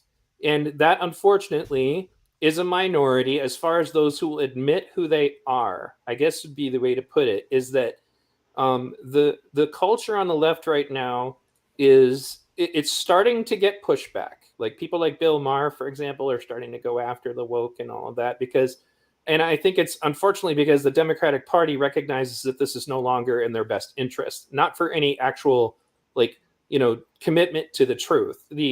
The Black Lives Matter and Antifa were their useful idiots for their purposes when it came to being able to say, let's burn the city down and then do videos about how this is Trump's America. It was all about the election. And I guess, so when I say certain things are expected of you, Destiny is one of the only major YouTubers who is viciously pro Kyle because he watched what happened and he said it openly. From and the start. He takes crap for it, but he just is fearless about it and gives it right back. And that's the way I handled it too. And I think that for me, from my perspective, it does the left no good at all to constantly lie in easily verifiable ways. It doesn't help the left whatsoever. People like Vosh, people like the Serfs, people like Sam Cedar, who just line up, and the Young Turks is basically just the Fox News of the progressive movement. They craft a narrative because they think that's what people want to hear. And that's what was going on. It's what the mainstream media already does. And unfortunately, it's what YouTube media is doing as well. And I accept the fact that that means that my subscriber list is going to be smaller. But most of these people, a lot of them are extremely money oriented. And if you, in an emotional situation like this, if Vosh says something stupid about Kyle Rittenhouse and gets himself a $50 super chat, then that's his motive. It's not even in their best interest, basically, to tell the truth in this subject because the audience on the left that is willing to openly support the truth in this subject is very small. And I think it's growing. That's clear, but, and I promise I'm almost done, but there's a lot of pressure, and I think, and this is something I talk about on my show all the time, which is the Asch conformity experiment. Is an experiment that you can do where one person is actually the person that the test is being done on, and everyone else in the room is asked questions and is giving the wrong answer. And you don't know this, but the rest of them are all paid actors. And what you find is that people are reluctant to come forward with the correct answer if the rest of the room is giving the wrong one. And the more people you put in the room, the more reluctant they are. Now, if you put even just one person in the room who's also giving the correct answer, then that's possible that that person will come forward and go and be more likely to tell the truth. And that's what I feel my role is. For the rest of these guys, it's let me, I'm sure, for example, if the left lined up on the other side of this, all of a sudden, all of these people would just fall right along because that's their grift. And you know what my grift is? Telling the goddamn truth. Period. Okay. Next. Well, This is my mic dropping. Guys, if I may, because I'm gonna have to go in a bit. Okay. If I just quickly on the media side, it's insanity. Like, to me, I'm sorry. I like I cannot imagine that in my country there would be such a lie, like so easily to disprove and stuff like that, and so common, to a point where it's clearly not a mistake. It's even past negligence at this point. It's like a downright lie. And I just can't imagine that. And I mentioned it already a few times. We have actually, unlike UNGs, we have regulatory bodies that regulate media. When they lie, when they, for example, use unethical methods and stuff like that, that they slap them over the fingers and say, no, you cannot do that. And I know that's a kind of a issue in the United States because you pride yourself on the unrestricted freedom of speech, when it comes to this, and especially in the press. But I would like to, it is undeniable that Kyle Rittenhouse case demonstrates the downsides of unrestricted freedom of speech. If it's worth it or not worth it, hey, that's up to you. But these are definitely downsides. That's undeniable. And if I may, just because, as I said, I'm gonna go in a bit. We have here some person in the chat. He wrote this, that we don't have militias in Europe, and that because America is backwards. Mate, let me tell you, how it would look in Europe if what was happening in Kenosha would be happening here. And that is that cities were, the city was burning, the police stood back. Either they didn't have enough manpower or they were ordered for political reasons to stand back. Hey, you have still a city on fire. We would organize into groups. We would be far more active than what was happening in Kenosha with the armed citizens. They were just standing in around businesses and being as a deterrent. No, we would actively go out there, be looking for the arsonists, tell them to stop. If they would not stop, we would go in and try to restrain them. If they would fight, we would overcome that. If they would have bodies, then it's time for broken bones and spilled blood. But that's their choice, not ours, because we don't want our city burned to the ground, and we perceive the city burning as the initial act of aggression. So that is my. And by the way, if you doubt this, ask yourself a question. I was asking in one of my videos, if you would have a tribal society, like for example on Papua New Guinea, do you think the people would just stand back as you are burning their huts? Like seriously? Good point. Even an anarcho-communist society would not tolerate people showing up and destroying their city. That's just ridiculous. Go ahead. Sorry.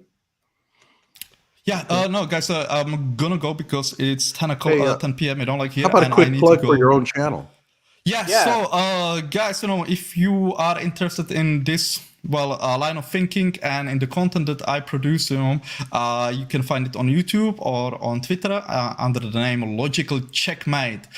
For those of you who do not know, I am from Czech Republic, and I'm very much interested in the Kyle Rittenhouse saga for many, many reasons. Yeah. So, yeah, if you want, you can search me up, and I'll be glad to see some new subscribers, new faces, and let's discuss this. By the way, if we have some anti-Kyles, people who think, Kyle Rittenhouse is guilty or whatever, I would like to discuss with you on camera if anyone's interested. But for some reason, there are no takers for over a year. I wonder why. Now, real quickly before you leave, can you tell them all what to do to the like button? Yeah, smack that bitch. Give it a good smack, a very hard smack. Okay then, boys. Have all a good right. one, and take care. Thanks for joining. Nice to meet you, buddy. Take care, Paul. Okay, so I would like to talk a bit about what I have experienced in terms of how the media has approached this case. My main concern was not so much the reporters, but the little guest lawyer, attorney, analysts. Oh my God, where do they get this? I cannot imagine why a defense attorney being asked for their impressions on the Kyle Rittenhouse case would side with the prosecution and basically say, well, this kid's guilty. You're a defense attorney, right? Isn't it your professional career to craft defensive strategies and expose the evidence for your clients? So Who would want to hire somebody like that? So they always have these shows, they have these panels, they bring in these lawyers. A lot of them are civil rights lawyers. In fact, almost all of them are, even though this is a murder case involving self-defense and gun laws, and they bring in time after time attorneys who specialize in civil defense litigation. And I've said it before, if you're a lawyer and you're not a criminal lawyer and you don't work on self-defense cases, you're not an expert. Your legal background is worthless. And in fact, I would take a CCW holder, their opinions on a case like this over yours. But they bring them in. Oh, go ahead. Go ahead. I'll just say they bring them in and they know they're going to get a very anti-Kyle take on the issue, and that's why they do it. Go ahead. Sorry. No, I was just going to add to what you said and then make sure that we get Kevin talking again because he hasn't spoken for a bit, was that they also don't realize the sheer irresponsibility of shaping the perceptions of this case and how it is being handled in a negative way. Like that Kevin Glowicki guy called me out because he felt that I irresponsibly shared that video of that guy Cortez Rice saying things about taking pictures of jurors, and and he's like, you're switching a narrative that's going to lead to people being angry, and I was like, okay, well, this guy doing that is what's going to get people to freak out, and I didn't he interview that guy on his YouTube? Yeah, he did. And it went just as bad as you can probably imagine. Sure. But my point is just that, it's sheer irresponsibility. Who's going to because at the same time, Kevin Glowicki is talking crap about the judge. So if we keep emphasizing that the judge is this horrible, evil, racist person, if anything's going to incite riots, well, the right hasn't really been doing a whole lot of rioting. The left will be like, racist judge isn't giving us, and then they'll be out burning stuff. And that's not going to be my fault. That's going to be theirs. Anyway, go ahead, Kevin. Yeah, and so Glowicki, he's one of those multiple violent felon types who I actually did a background check on the guy, and he's a monster, that guy, and he uses the N-word. He got arrested for drunk driving and called the police officers the N-word. So, I mean, this is a guy who claims to be a Black Lives Matter protest or activist. So I don't usually take much of what he says more than a grain of salt. But it goes back to integrity of the system. I mean, these people, they won't accept the verdict unless it's what they want, right? So it's going to be a racist judge, right? Or it's going to be a racist jury. They can't stand to admit, well, the evidence was presented, it was fair.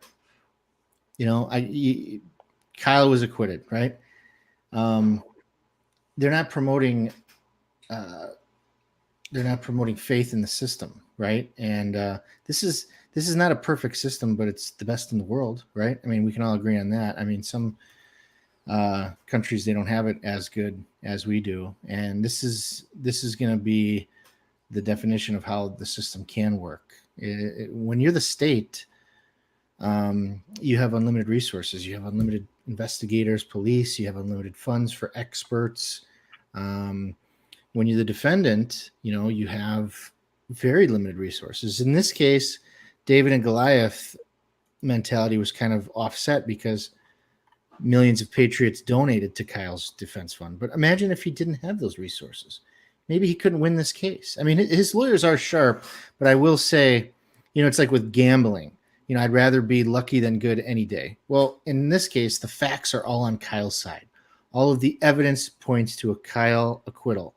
So really, you could put any attorney up there and you should be able to get good results. But these are sharp attorneys. So when you have the facts on your side, you have sharp attorneys, it increases your likelihood of success. But you're going to have the Kevin Glowicki types and the BLMs that are going to say, well, it's because of the racist judge or it's because of X, Y, and Z. Well, no, the system worked how it's supposed to work, right? I think OJ did it, but he was acquitted. We have to just accept that And you know what? Karma got to him, and he ended up doing some prison time anyways, right? It's just, you know, these people that, you know, won't accept anything except what they want, they drive me nuts, you know? Well, and it kind of the whole thing about that, like it's funny you bring up OJ because that's a good example, but it's also like I think that they need to recognize that this is not this is not a race issue; it's a class issue. Michael Jackson got off. It's another good example. Bill Cosby, you know, a dude who's guilty as a cat in a goldfish bowl.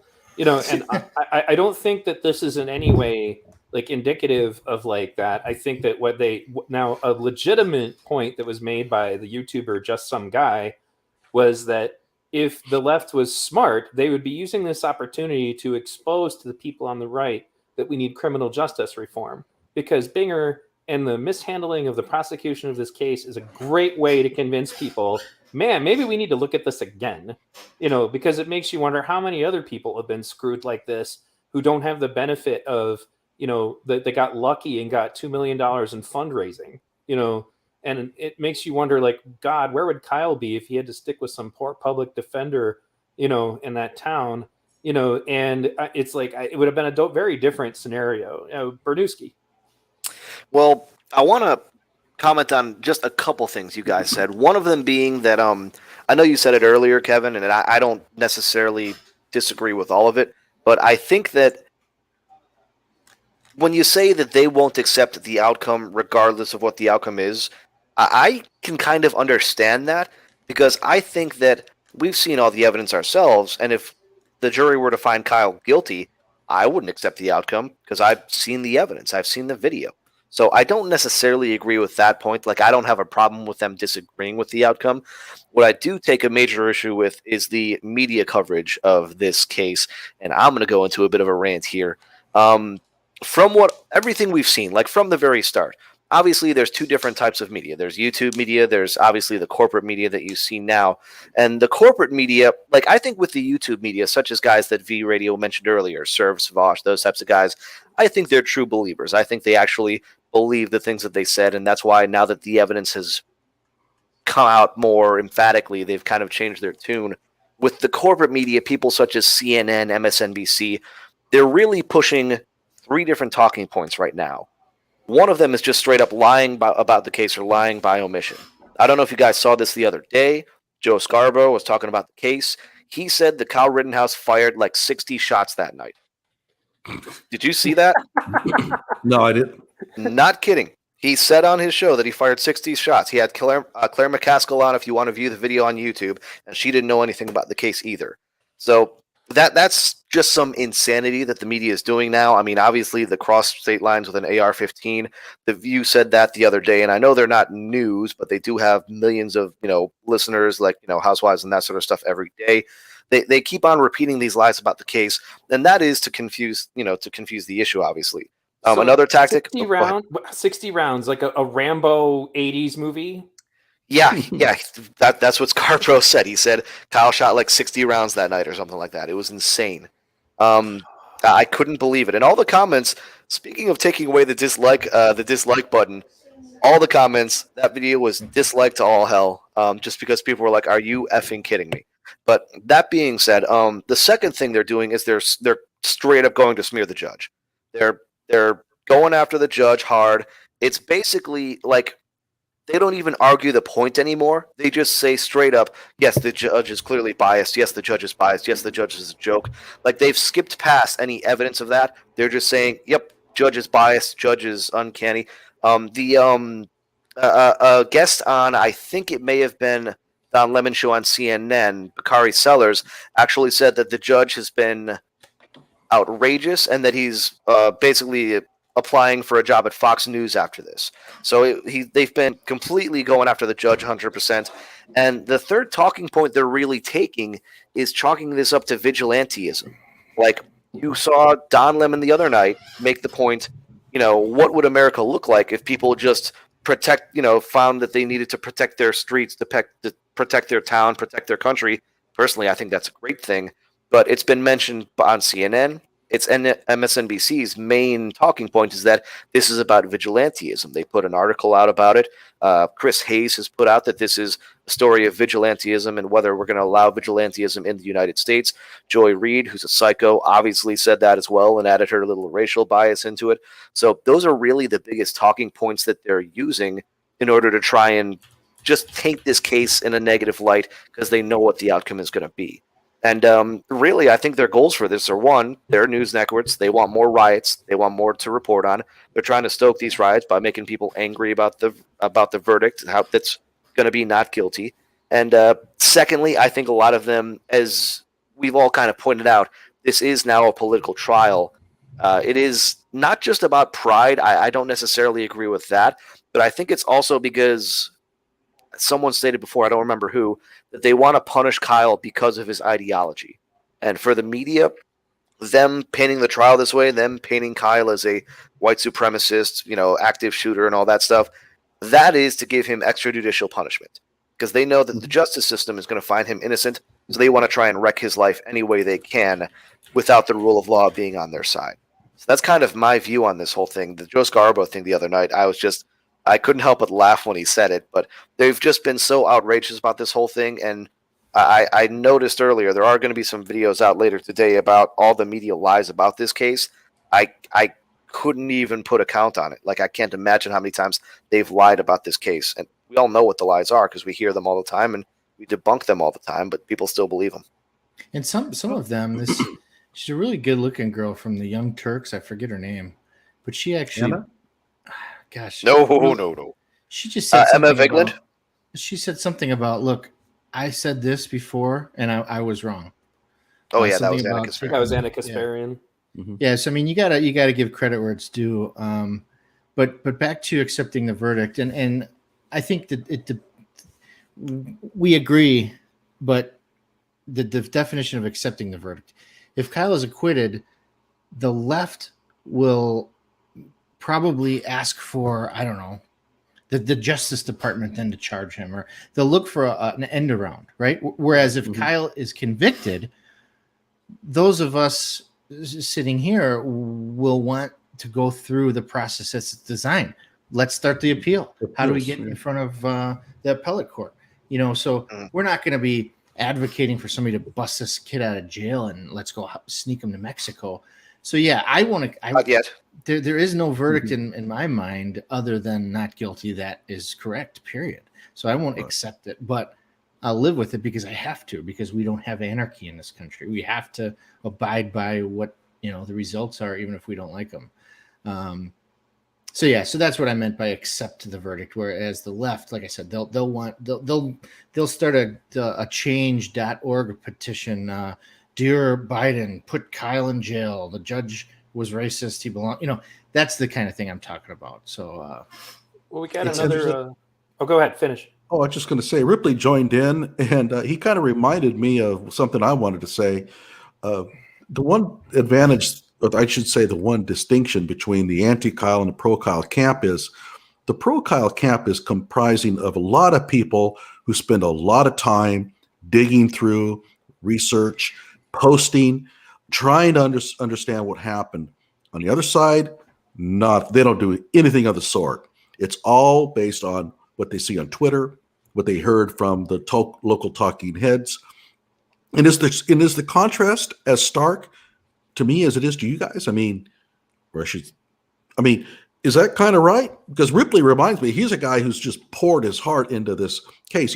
He's really dived deep, but there's a whole bunch of us that have done this. I don't see anybody on the anti-Kyle side doing anything like this. No, not with any. No, definitely not. Well, I guess like Kevin Glowicki seems to think he is, but he's the only one I've talked to on the left who thinks he's kind of doing any investigative journalism. But the rest of them are just repeating what people want to hear. And, and he's repeating what he wants to believe is more or less what I gathered out of it. Like I was watching one of his streams and he literally just melted down and started crying. And I believe it's legit. I honestly believe that he was in fact traumatized because he saw Gage Grosskreutz get shot and like that affected him, like seeing the blood and all that. Not everybody can handle that. But as a consequence of that now, because this is something I said earlier, is that I think that the left's problem here, as far as the far left, is that they got their asses kicked. somebody finally stood up and prevented them from burning a city. And as a consequence, they're taking it personally because they lost, and as a result, this is personal for them for that reason, and that's where the Antifa types and the militant BLM types are on this situation. So I do want to, there's another question here. Jezebels says, in all seriousness, what can be done legally towards the media being held accountable for their lies? Now, I want to weigh in on this real quick. If I had any regrets about Lin Wood not being involved in this case anymore, if Lin Wood was still on this case, Kyle Rittenhouse would own the Young Turks. You can sue these people for defamation. Lin Wood proved that. Now, Lin is kind of gone a little eccentric. I'm going to be polite because he was very nice to me, and I don't, he was, and a lot of my viewers are still into him. But some defamation lawyer should already be making their cases right now. You can sue these people. I want to give a brief history lesson on how we got here. There was the end of the fairness doctrine, which was, I can't remember who deregulated that, like which administration, but I know it wasn't that long ago. Was it Reagan? Was it Clinton? I can't remember. Another deregulation that happened was Clinton was the one that deregulated how much of the media can be owned by one person. There used to be rules in place to prevent one person from owning too much of the media, and Bill Clinton was presiding over that being deregulated. And then finally, there was a lawsuit where Fox News was sued, and the end consequence of it was that they were told that you are not actually obligated to tell the truth in the news. So the only recourse at that point is the following. One, if you don't like what the media is doing, support independent media. It doesn't have to be anybody on this call. I even go out of my way to get exposure to people that I don't agree with, because at the end of the day, I'd still rather deal with, a leftist who perhaps doesn't agree with me about riots, or a conservative, who doesn't agree with me about a lot of other things. I'd rather that if there are conservatives out there looking for alternative media, that they go to somebody like that than to be listening to Fox News. And the same thing is, I don't want anybody listening to MSNBC. It's a trash network. It's garbage, and so if you don't like what's going on in the media, you need to support the alternative, because as you can see, the algorithm doesn't like us. There is an attempt slowly for them starting to try to figure out how to minimize the voices of people like us. And as a consequence, for example, to do the stuff that I do, I am not going to get monetized. I was monetized for like 4 days because there's no way they're going to monetize me. And, so that's the first step. The second step is help ruin the reputation of the mainstream media. Come forward yourself, because unfortunately what it comes down to is their motive for doing all this is what makes them money. And if they stop making money because of their lies, and if the public perception of mainstream media is destroyed, then they don't have any choice but to change their tune. There was a time in this country when the media competed over, I'm telling the truth, I'm credible, I'm more credible than anyone else, and I have the most, accurate news, and I correct myself if I was wrong. That used to be what journalism was. We will compete at being the best truth seekers there are. That does not exist in this country anymore. The news is about as real as the WWE is real wrestling.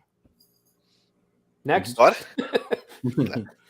Kevin, anything you'd like to add on that? Somebody mentioned vigilantism, and I just typed it in the dictionary, Oxford. A member of a self-appointed group of citizens who will undertake law enforcement in their community without legal authority, typically because the legal agencies are thought to be inadequate.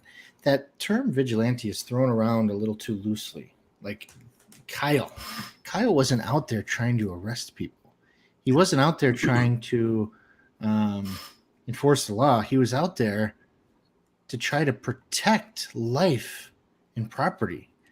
I've been called a vigilante.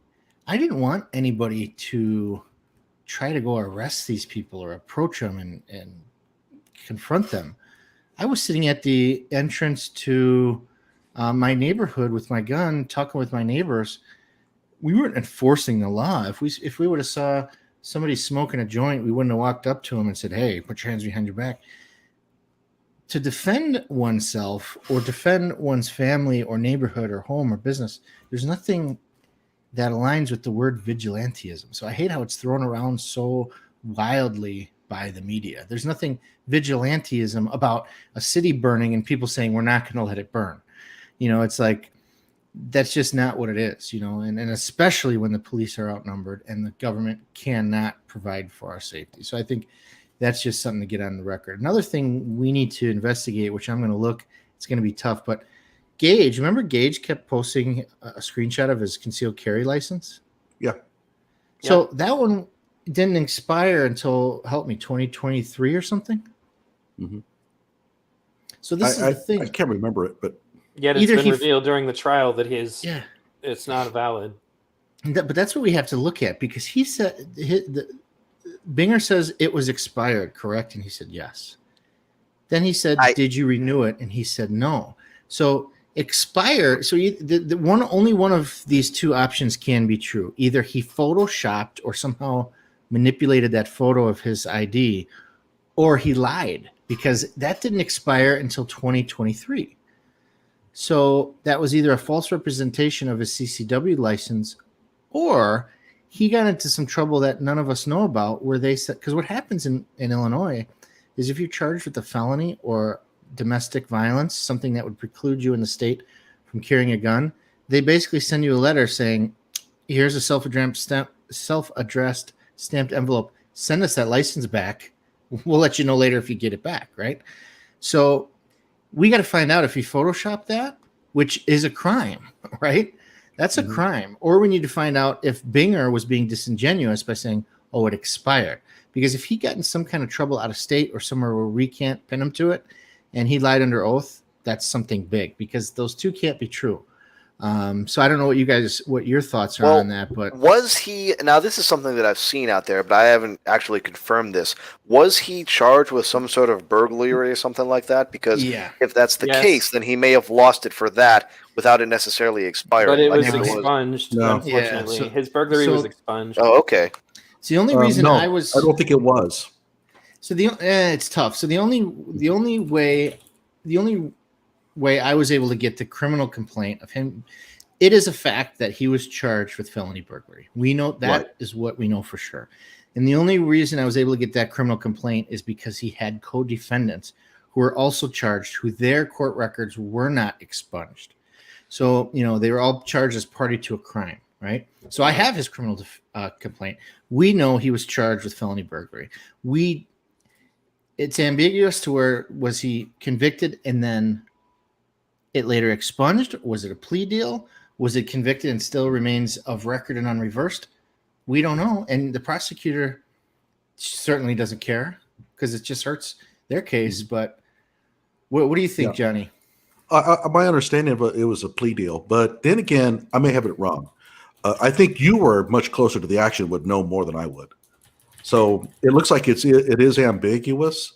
I have no idea about that felony robbery. By the way, I did cover that in depth on my channel, and it's hilarious. I enjoyed watching that. Oh, the criminal complaint, it is so funny because he's lying to the police and they're trying to drag stuff out of him. It's great fun. And didn't they have him arrange like a call to one of his co-defendants? Yeah. He called one of his co-defendants up to try to get the other guy to incriminate. But the co-defendant incriminated him during the call, and Gage kept hanging up because he kept hanging. Well, the guy was like, "Hey, but Gage, what are you talking about? You were the one whose idea it was." And Gage is like, "Click! Oh shit! Lost the call."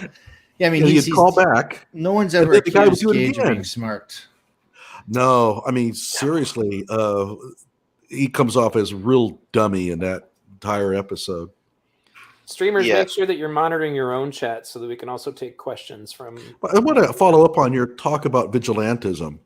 That is a word that has really bothered me for the same reasons. People don't understand what that means. And even the title of that one article by Paige Williams, Kyle Rittenhouse, American Vigilante. By the way, she never called me. So she didn't even interview me. she is a total snake, and not enough ire has been directed at her for what has happened here. But she wrote an extraordinarily biased article, and of course, when the title is American Vigilante, you get the impression that it's not going to be real fair to Kyle.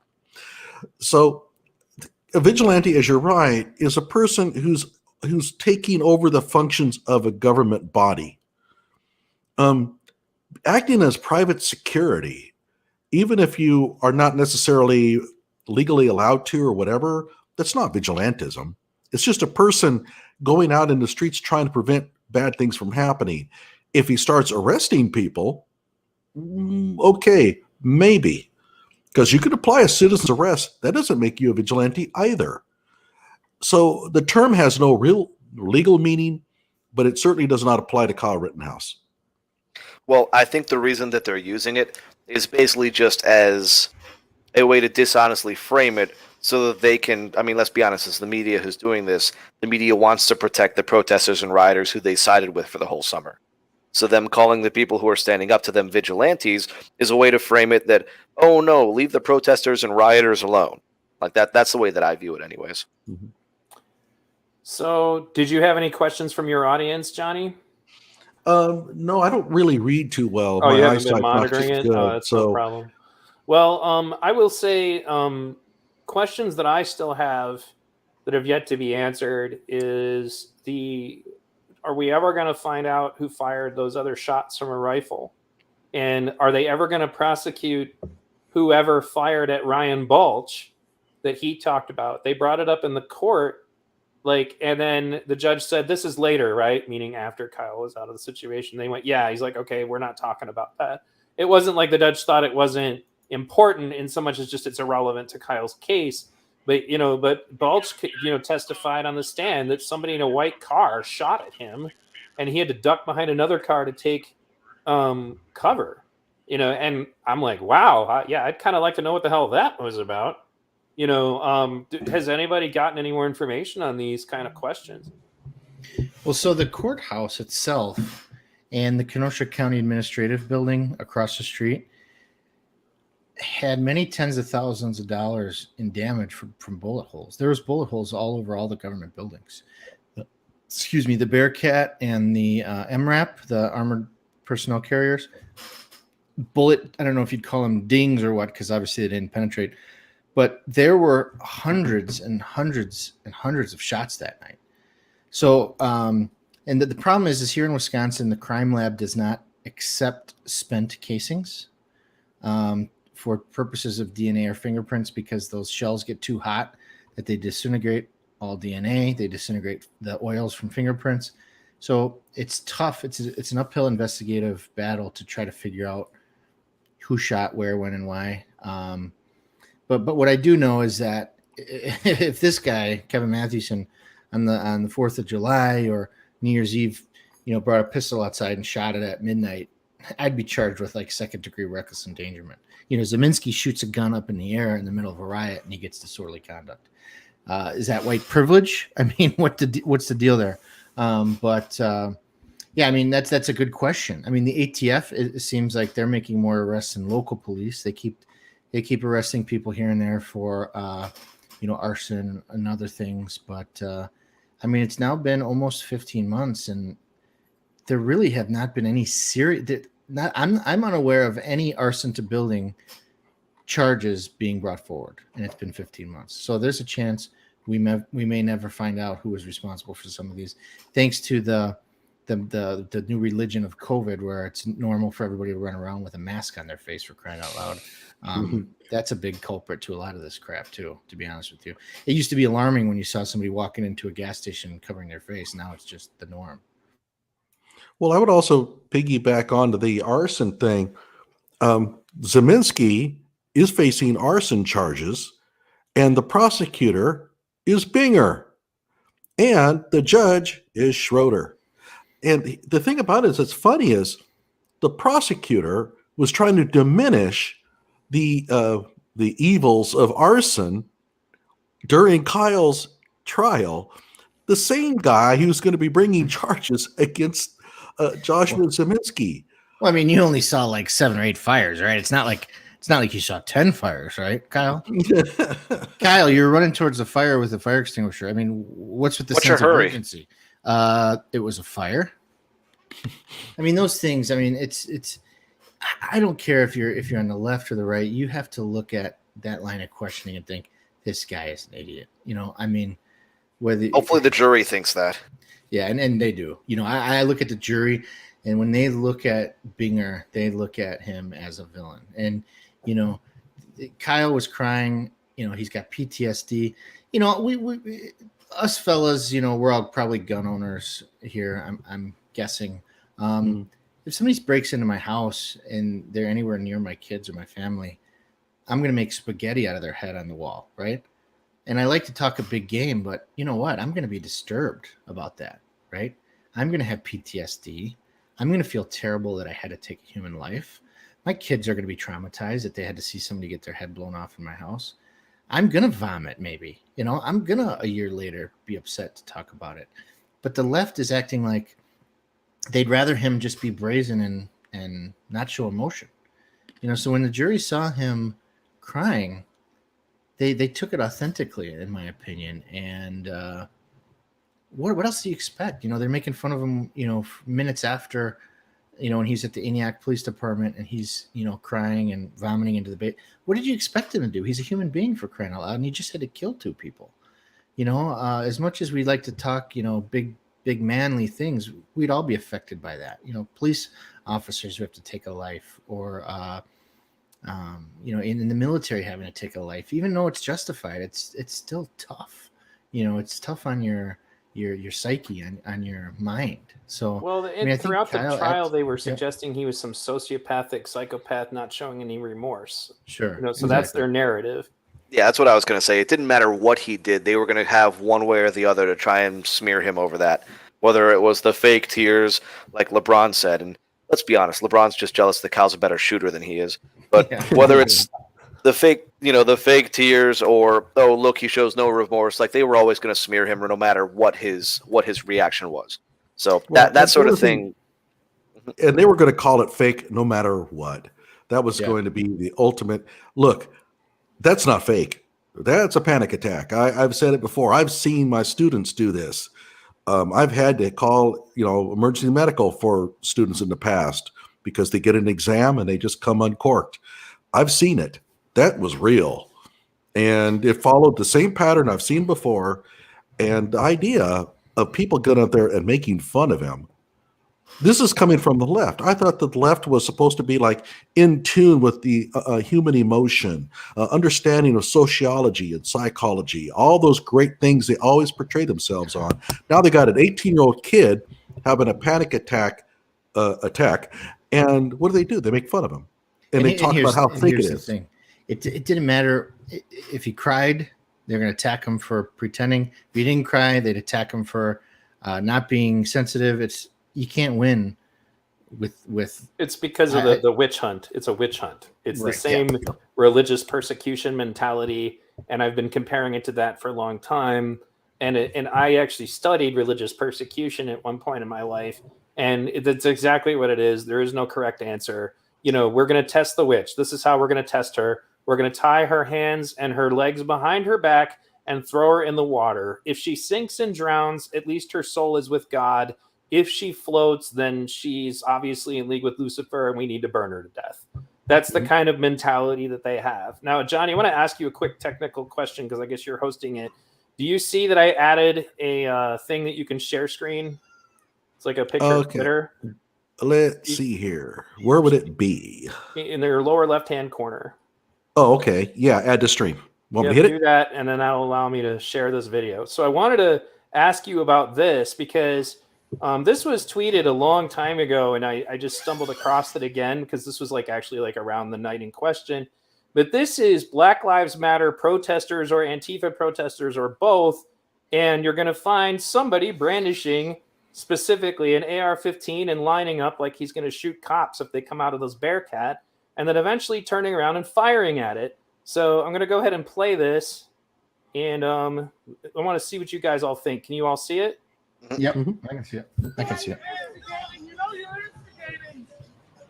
Oh, they're gonna shoot the gas out the top. Kick that shit back. Look at him. What's he doing? You're a fucking coward.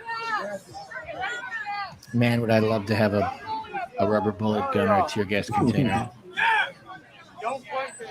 There's another guy with a rifle right there. Gas! Gas! Gas! They're shouting gas. Where is the gas? It hasn't They're about happened to. yet. They're getting out! They're going to deploy. They're getting out. Like, that dude literally just lined up in front of the door of that Bearcat. Like, what did he think he was going to do? Take pot shots at the cops coming out of the Bearcat? Yeah, I mean, I'll be the first to say I shouldn't be trusted with a rubber bullet gun or tear gas because I'd hit every one of those idiots with a rubber bullet. Oh wait, that's other acts evidence, Kevin. We've got you now. Now watch this dude with the Binger, call AR Binger. with the long hair because he's eventually going to take a shot at this Bearcat. They all have gas masks on. Get ready. Gas masks on. F around and find out, right? Mm-hmm. Well, and the cops are just trying to get out of here. They're blocking the Bearcat.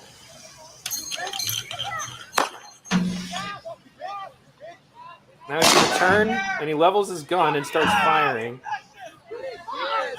You'll see it in a moment.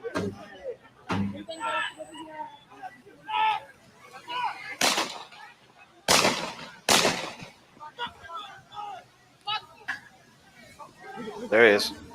So that guy was shooting at the Bearcat? Yeah. That's an insanely stupid thing to do. I mean, those things I think are meant to deflect bullets, so he could have easily hit someone else doing that And what on a ricochet. What T. Claire said during trial, which made me really disgusted, is he said something like, "Oh, and you saw some people shooting at the Bearcat and throwing concrete. Oh, well, they're protected inside there, so it doesn't really matter." What? Shooting at a police officer? I don't care if they have 8 inches of bulletproof glass in between them and the shooter. You don't shoot at a cop no matter what, and it's always dangerous to fire a gun. Period. Well, and okay, so peaceful protest, guys. Nobody should have shown up with a gun to that peaceful protest. Yeah, it's weird. I didn't see that on CNN while it was happening. Well, no, definitely not. And Andy No tweeted it, and he's also kind of a grifter in his own way, but it doesn't change the fact that was actually taken, by the way, with Drew Hernandez's secret camera. He would dress up as Antifa, disguise himself, and that's why he got that footage. This is what they do when the cameras are not rolling. If there was somebody filming, there was somebody taking pictures. But the problem with the picture thing is Antifa has their own media, who take pictures of stuff selectively. So, like, for example, Unicorn Riot. Right. When the gunfight broke out in Portland, when one guy with a handgun is literally having a gunfight with 4 members of Antifa with guns, there's all this media walking around, yet the only person who even talked about the fact that he was being fired on by members of Antifa with pistols was the person who happened to be streaming it at that moment, who was live, so he couldn't select it. But you watch these, literally you're watching Antifa media duck and dodge behind cars to get shots of the shooter who's a conservative with a pistol and avoid bringing any attention to the fact that Antifa had guns. And so this is the rest of why I wanted to play this was that, well, he had a rifle. What was he got that gun for? Why is he coming to a protest? Why would anybody arm themselves and go to a protest? I mean, this isn't even talking about the guy I call Ice Cube who racked his pistol like he thought he was a threat to somebody when they were facing off over the dumpster fire. That's a different guy. They were saying, well, they had pistols. Okay, well, here you got it. 2 dudes with an AR-15 who were facing off with the cops. And like, again, like I go back to that part where he lines up in front of the door. Like, what did he think he was going to do? Like, because they're like, okay, they're coming out. Like, let me see if I can go back to just that part. Yeah, because he stood in front of the door with his rifle. Oh, yeah, okay, this is a little further. But, like, you watch him walk up. He's all, like, low ready stance, like he's waiting for them to pop out of that door. Like, what do you think you're going to do? And again, don't forget, these are peaceful protesters and, no, like, outward help should have ever shown up to challenge them. They put themselves in that situation. It's their fault. And they didn't even belong there. Okay, so does this guy belong there? Does that person live in Kenosha? may or may What? not. Why is the ATF not putting out a video? Hey, do you know this douchebag? If so, call 1-800 ATF. I Did don't say know. Antifa? I meant ATF. If Yeah. I mean, this guy, somebody out there knows who this guy is. And when you put a reward out there, this guy's friends will take a few bucks over their loyalty to this D-bag no matter what. So why aren't we seeing this guy's image plastered all over? I'm honestly stunned that Jump Kick guy hasn't come forward. Like, Yeah. I imagine the media would love to talk to that guy. You got to. I'm confident he must be wanted. Oh, You gotta put absolutely. He out must be a some serious kind of- criminal if he's not coming out in the open. You got to incentivize these guys. You got to put a little reward out, $5,000 or something. Right. By and the then, way, go ahead. go ahead. Who complains about the militarization of the police the most?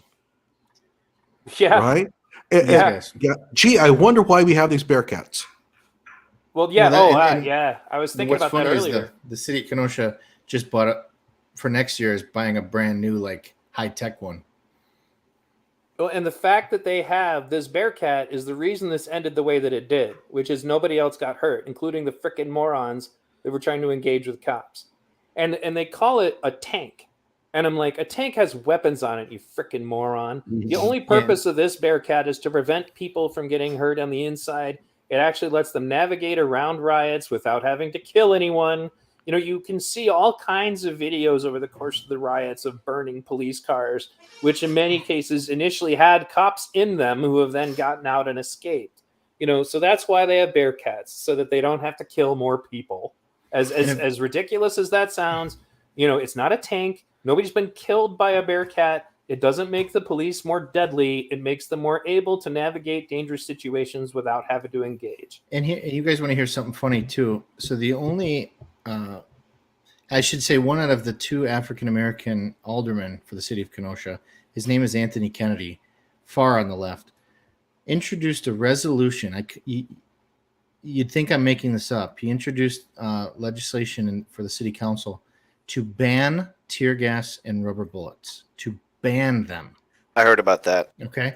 So you're either saying you want the police to have no way to deter these people, or you're saying you want them to use lethal force, I guess. Because if I was on the council still, I would have put a budget amendment to quadruple the funding for rubber bullets and tear gas, because that stuff is awesome. You know, it hurts these idiots, but it doesn't kill them. It makes them disperse. I mean, it's such a good tool so that you don't have to kill people and get lawsuits and get more riots. I mean, the fact that this idiot wanted to ban these things, it's like, well, that's the interesting thing about, you know, them, basically the idea of like violent policing and police shootings and that sort of thing, is that you effectively taken away the ability of police officers to take in unwilling suspects violently, except for the use of like their firearm. Like, you can't chokehold a suspect. You can't hit a suspect with a baton, like, you know, ever since the whole Rodney King thing. You can't, you know, like punch a suspect or anything like that. The only way you really have to detain suspects is to tase them, which doesn't work like 40% of the time, or point your gun at them and hope that they, you know, do what you tell them to. Otherwise, you could have a, you know, a deadly situation. So they keep. Go ahead. Yeah, they want to ban riot shields. They want to ban riot gear. Yeah. Nobody's getting killed with riot shields, guys. And like one of them literally just kind of let it slip. We need them to be more vulnerable. Like, Yes, there it is. Okay. Yep. Right. I mean, they want to riot, they want to pillage, and they don't want anybody to stop them.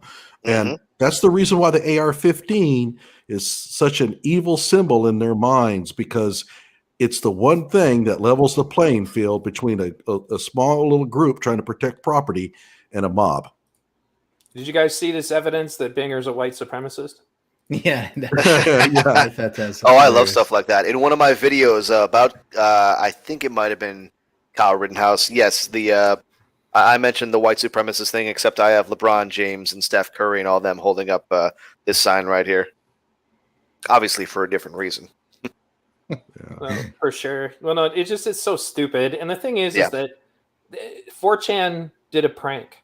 They literally created fake accounts specifically to go and pretend to be woke people and publish false information to say that the OK symbol is a white power symbol. Like, and even when the hoax was revealed, they just doubled down, because if they can get a picture of anybody doing the OK symbol, they can call them a white supremacist.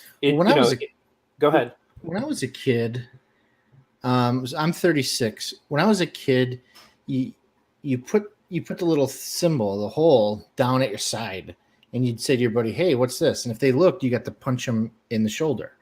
That was the game we played, and that's where that came up. And once I was told that it's a symbol of white supremacy, it took me by surprise, because that was just a game we played. Or, okay, you good to go? Yeah, we're okay. If it was up to them, they'd make every hand gesture white supremacy. You'd be afraid to like talk with your hands. It's stupid. The reason that it's not necessarily just that they fell for it. The reason that they kept doing it is because afterwards, people on the right started doing the OK sign to make fun of them for it. Right. So now they had this narrative where that's the white supremacist hand symbol. It's obviously not. It's being made fun of. People on the right make fun of them by using that symbol. And so they go, see, look, white supremacists doing it. Even it's like a Ben Shapiro type of that sort of thing. It's just an excuse for them to smear people. Sure. They took the bait. They fell for it. People on the right made fun of them for it. They said, look, great. They're proving our points. Now we can continue to go that route. So we were talking about media bias earlier. And here's CBS Morning saying he murdered 2 men at a Black Lives Matter protest. I did want to make one more point about the media thing that is important, that people need to understand that deregulating the media was a bipartisan effort. It's not something you can point at the donkeys and say they did it, and you can't point at the elephants and say that they did it. It's both sides had a vested interest in this. And back to that too, though, it's hard. We were talking about the media. It's very tough to successfully sue a major news media organization for defamation. It is very difficult to win. Mm-hmm. They have so many exemptions and immune. Oh, go back. That's that. I watch her testify all the time. Oh my goodness, I'm in love with her. She's pretty. She's so pretty, but that voice is like. It didn't bother me as much, but I know what you mean. Yeah. But yeah. You're definitely right about that. It is very hard to sue the media. But the way that I see it, they have a lot of protections. You're right. For instance, they can lie by omission all they want. Like all the lies by omission in the Rittenhouse case, Kyle doesn't stand a chance of getting any kind of restitution for that.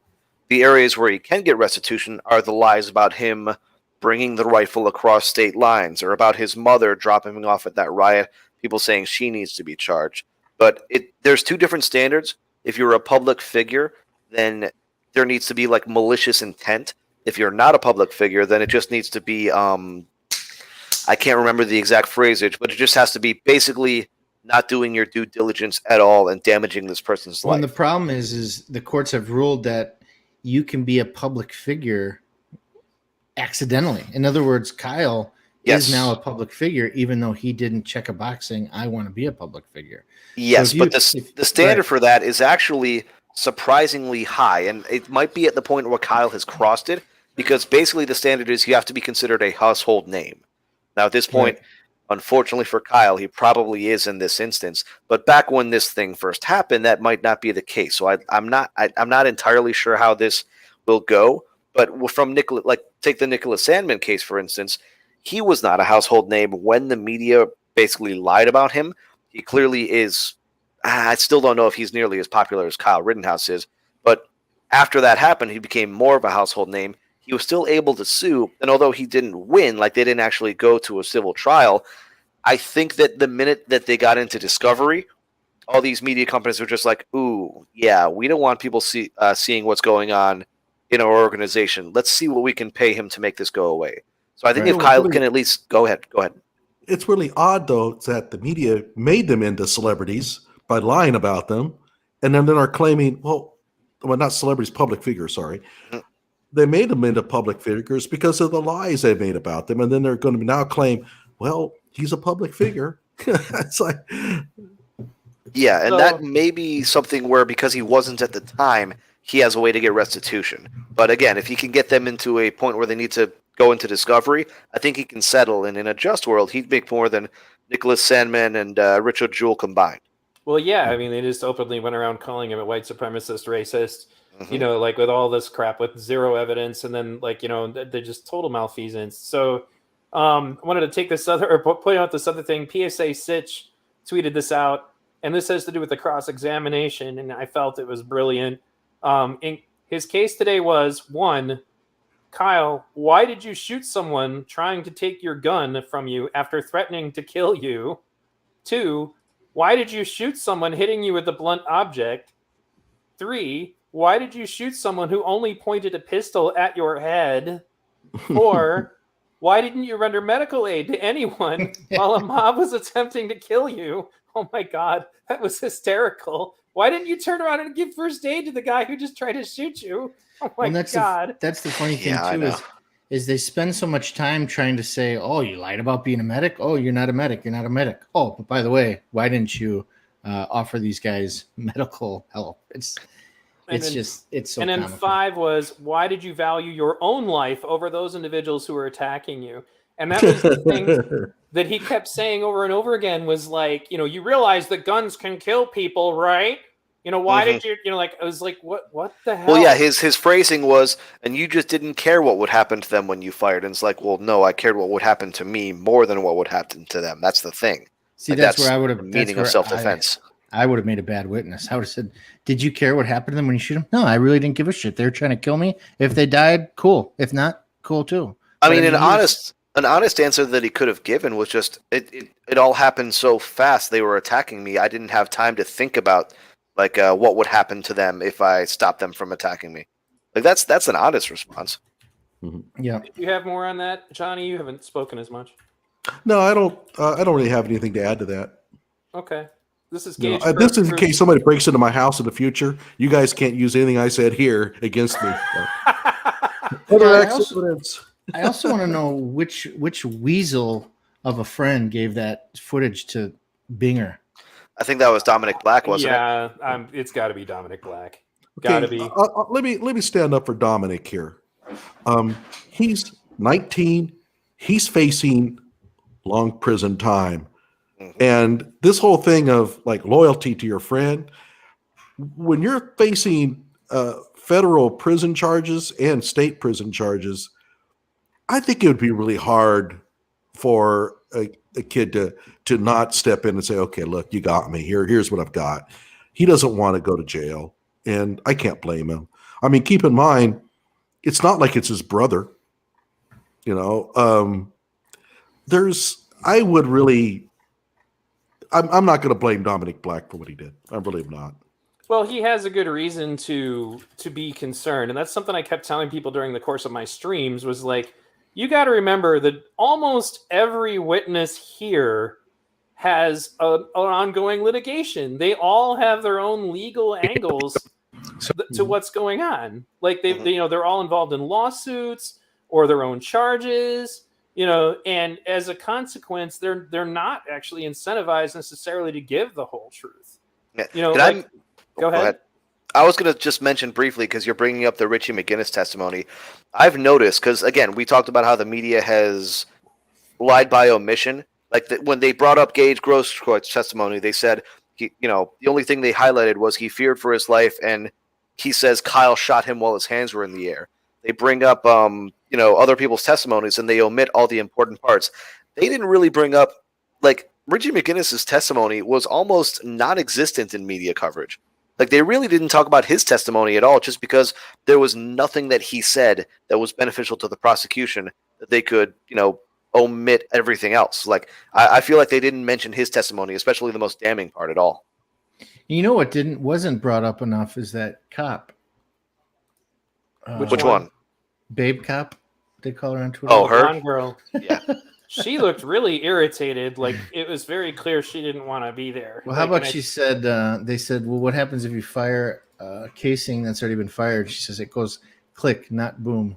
Do you guys remember that?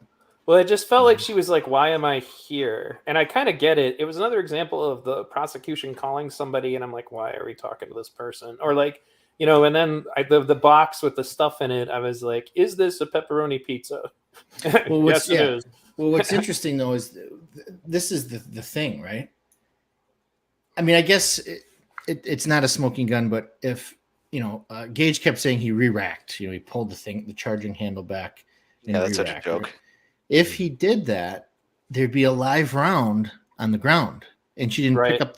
So all he had to do was get that in the evidence. Now during closing, he can say, "Look, when he's tearing apart Gage's story, because in 2.5 hours he's going to tear apart all those stories. He's going to say, Gage says he re-racked his rifle. You heard from Babe Cop that she did not pick up an unspent round. Boom. He lied or he was mistaken at best, right? I remember somebody live streaming finding more bullets on the ground that had not, or bullet casings, I'm assuming from Kyle's rifle, that for some reason had not been picked up. And they apparently had been there for like 2 days. They had just rolled under one of the cars at Car Source, so it's not like they had to dig or anything. Right. Johnny, did you have anything more before I play this clip? No, go ahead. So this is the thug life moment of Richie McGinnis in the trial. Make sure I got the volume. I'll be right back, guys. Go ahead. So your interpretation of what he was trying to do or what he was intending to do or anything along those lines is complete guesswork, isn't it? Well, he said, fuck you, and then he reached for the weapon. Give me my money and stacks and lace my bitches. It really is just such a joke. Like, what does the what witness has the prosecution brought forward that has helped them in any way in this trial?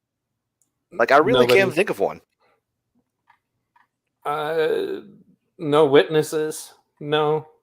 Just a drone. Yeah, a blurry Bigfoot video. A drone that is entirely too far away. That's the only witness that I've seen for the prosecution. Mm-hmm. Yeah, but I mean, it's amazing. Like, there's been all these moments like that are like thug life moments for Kyle, and the media, for the most part, has not shown any of them, with the exception of Gage's testimony, the questioning by Shirafisi for the big reveal, like about him pointing the gun at him. So that's been amazing to me that they could be that blatant about their bias in this thing. But I suppose that stuff shouldn't amaze me anymore. I mean, we've been seeing it for so long now; it's gotten ridiculous. It's honestly just been a train wreck, and it's been so mind numbing. It almost feels like he's just filling up the clock, like running up the clock. Mm-hmm. That's the term I would use. Like if I was watching football, or stalling, if it was wrestling, it's just like, what are you doing? And it made me wonder what it is he was stalling for, or if he's just filling air, for some reason. Go ahead. Interestingly, I actually think when the defense called Kyle to the stand, I think that stunned the prosecution.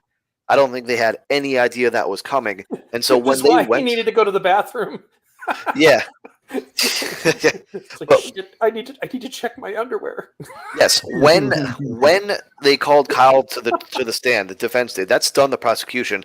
I think by the time the cross-examination came, they didn't have a prepared set of questions. They had no idea where to go with it, and I think at that point they really were stalling for time in order to get to the lunch break so they could try and figure out a line of questioning to go to, because their first half of those questions were just nothing. They were nonsense.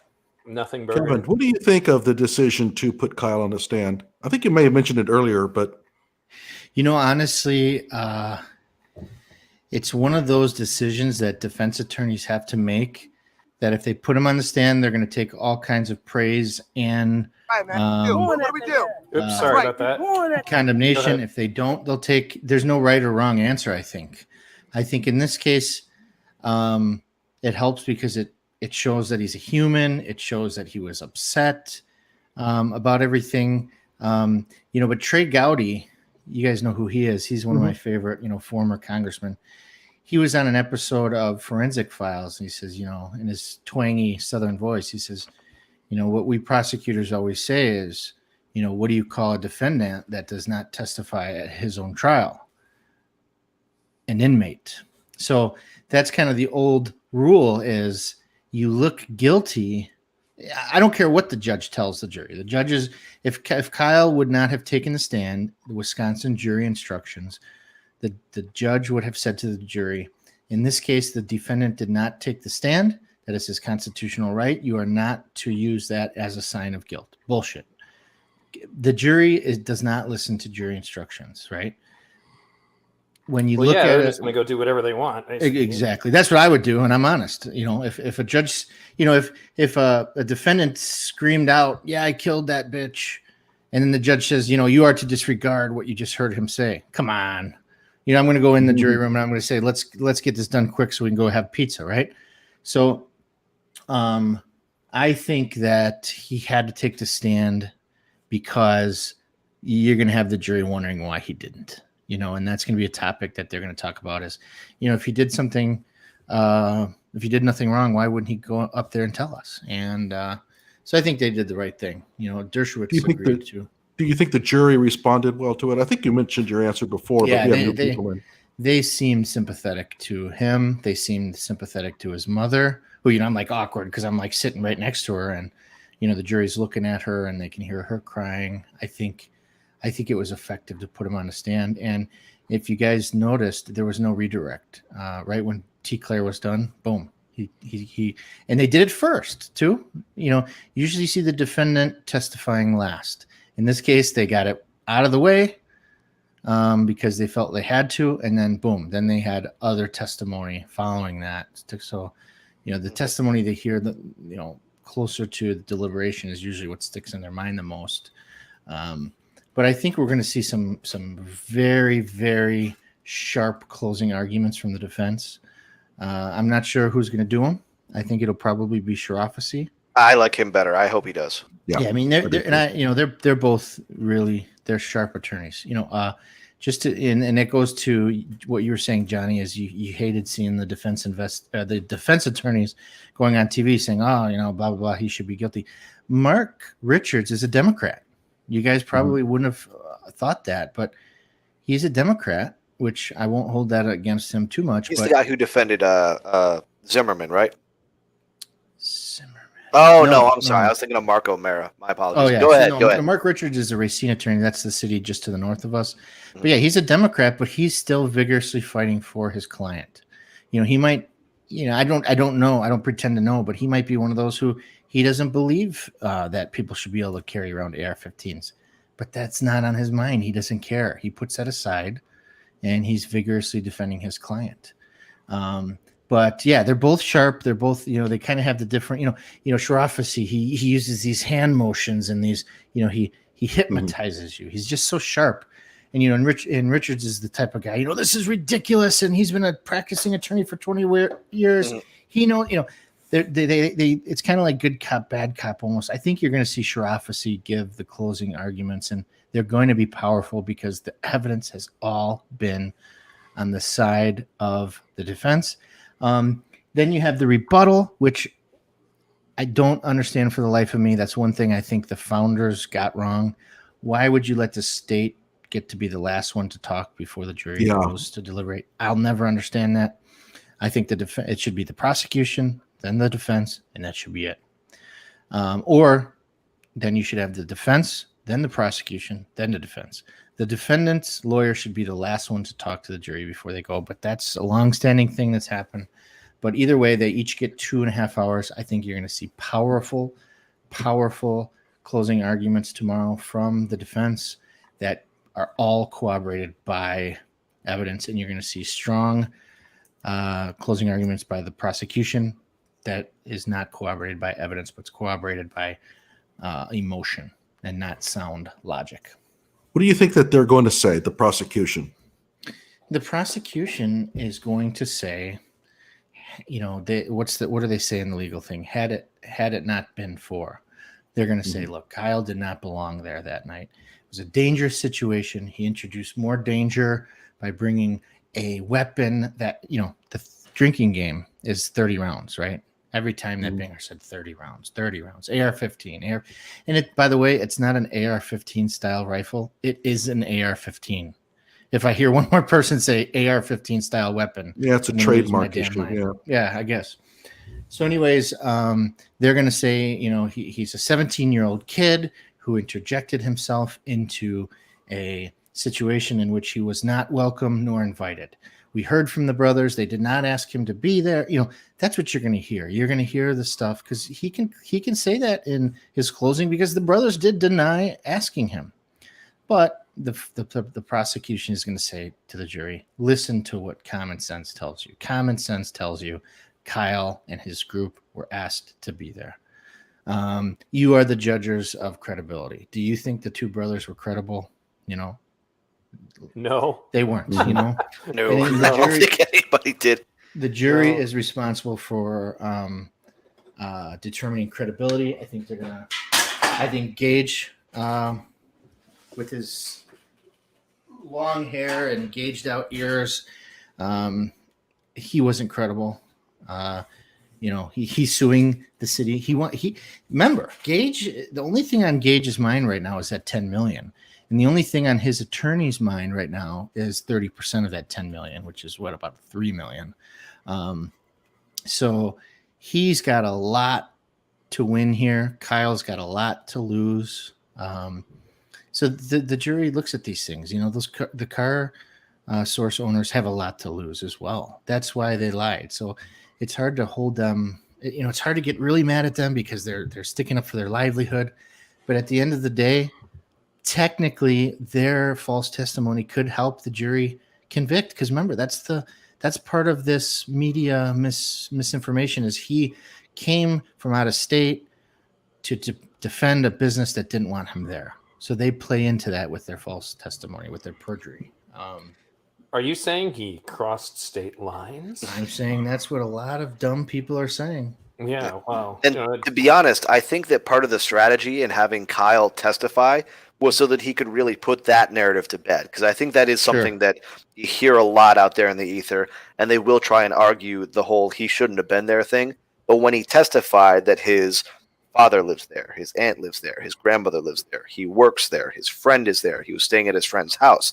I think that when you hear that he is that big of a part of the community, that kind of takes the sting out of that critique. So I think that's the one reason I think it was a good idea for him to testify so that he could get that out there. But, I think that kind of defanged the whole he shouldn't have been there argument, which I really think is their best and only argument at this point. So I want to take a moment now again from something from Twitter, but this was a while ago. But this kind of, to me, personifies the issue of this being turned into a racial case, because, and this is an example of the kind of media you're going to get. Kyle's Rittenhouse trial opens with his lawyer saying the N-word twice in court. So he's quoting Joseph Rosenbaum, the person that they're canonizing as a saint. But the media needs to report this because, of course, his lawyers need to be racist. The judge needs to be racist. Everything associated with this needs to be racist so that the race grifters like Black Lives Matter, all their founders are millionaires now. Ibram X. Kendi, Marxist millionaires. Right, who gets paid. Ibram X. Kendi gets $25,000 to do a Zoom call to a school. He doesn't even have to go. There's so much money being made on this racial grift because it's another thing that the hot button issue, like I said earlier, that the news media plugs into the same things that our social media algorithms do, which is that whatever will make somebody upset or reinforce their worldview is what is more likely to keep them on their phone or on their TV, which is why I go out of my way to try to find streams that I don't completely agree with. Like I go listen to Liberal Dan, even though I don't agree with probably 70% of what he says on his show. And I go listen to Glowicki just because it allows me to be also exposed to what's going on in the other room while all this is going on. What is the heartbeat on that side? Because we don't get exposed in any way to what the other side thinks about things, and as a consequence, we all get echo chambered, which just leads to radicalization. But this is an example of completely, utterly like clickbait, irresponsible journalism to imply like he said it as if he's like they're characterizing this as if Richards got up in his opening statement and said, and then there were these N-words out there in the streets burning stuff down, so we had to go out there with our guns. And that's what this comes like. This is how this is the image that they're thinking they're putting in the minds of the people reading this. Yes, and it's not accidental. Nope, not at all. No, this is all crafted. But fortunately, I think the race angle of this case has kind of collapsed just because people have found out that it was a white person accused of killing two white people with a white judge and white, like it. The idea that there's a racial angle behind this case, it just seems like such a joke at this point. I think the media has kind of backed up off of that angle for that reason. I know they tried to. I mean, obviously they're trying to smear the judge with whatever they can, like with the whole Asian food joke. But that there really isn't a racial angle to this case, and it seems like the media recognizes that at this point. Well, absolutely. So we've been at this a while, gentlemen. If any of you are feeling tired, we can start talking about wrapping it up. Otherwise, I'm free to continue. Up to you guys. Yeah, I'm going to probably have to dip out in a couple minutes here too myself. Yeah, Okay. I think I'm probably going to call it a day as well. We have been at it for quite a while. Yeah, I that's want to fine. thank you, Kevin. Thank you so much for showing up. You've really helped us understand a lot more about what's going on in Kenosha. A lot of useful information. Well, I appreciate you guys having me. Nice to finally meet you guys virtually.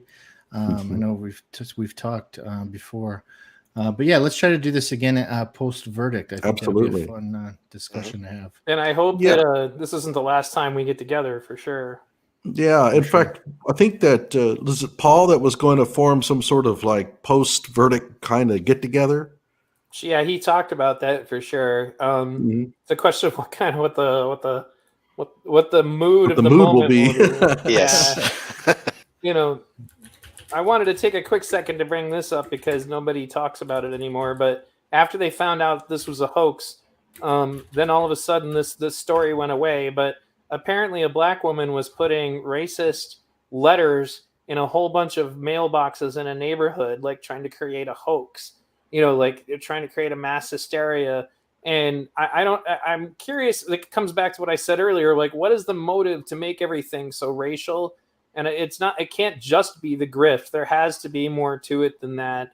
There has to be another motive to it. So, but in any case, it's been great talking to you guys. And for those of you who are tuning in from my channel, I uploaded a couple of videos. One of them, for some reason, is not getting too much play on the algorithm, and I think it probably has something to do with the subject matter. But I openly expose the truth about whether or not riots are even effective as a means of activism. And the truth is, scientifically, they empirically are not effective. And I go over all of it, and in typical V Radio fashion, all the receipts are in the description. So that's the video that for some reason has like 200 views, and all of my other ones have like 1,000, which makes me wonder who is it that has a vested interest in this information not seeing the light of day. So what have you guys, so you take a moment and also talk about the things you're doing, just so people know what to look at on your channels. Okay, I'll go ahead and start us off here. Again, I'm Johnny Walker Dread. I have numerous videos on Kyle Rittenhouse, and I'm going to be punching out a lot more in my Binger Boneheaded Moments. I'm going to be putting out a lot more in that series because he's given me a ton of ammo for that. So if you're interested in Kyle Rittenhouse, and I do some other stuff besides that, but if you're interested, by all means, go to my channel, and thank you so much again for joining in. Right. I want to thank you guys for having me on. Johnny Walker Dread V Radio. It's been great talking to you guys. Kevin, you as well. It was nice to meet you.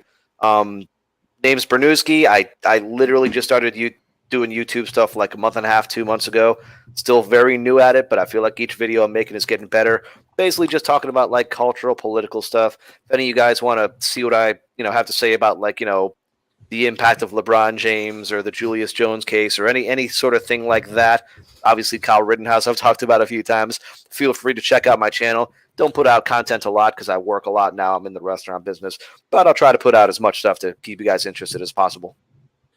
People are asking where they can donate to our streams. You guys can check out v-radio.us, which you can see at the top of my thing there. It's just a link tree that'll take you to Patreon, Subscribestar, or PayPal. And you can also join my social media, like again, and I keep emphasizing this because like for the last video that I just did that had an even better in-depth analysis, he was commenting like a dozen times trying to get my attention to say, hey, I have this information. And the only way he felt he could contact me was via YouTube comments. And I am very engaged on YouTube, but YouTube will just eat stuff, and you don't even know why. Like, you don't even know why they deleted it. I don't know if it's the algorithm going crazy or what, but he was literally trying to tell me, hey, I have this footage, and that's why I didn't get it until like 4 a.m. and put it together and made a video out of it. So even if you don't plan to chat with me on there, my Discord is not noisy. You know, it's mostly just people occasionally posting links, you know, and so so as a consequence, you could join my Discord, join my Telegram, join my Facebook, because I want you guys to be able to reach me if you get any kind of scoop, if you get something that you want me to report on. You know, I'm very big on interacting with my audience. You know, even if I got 100,000 subscribers, it is my plan to try to be the guy that actually bothers to listen to his audience. Because, like, for example, as much as I like Destiny, I've literally seen him go on streams and just sit there and play video games. It's like he's barely paying attention. You know, that sort of thing is never going to be me. You know, Yep.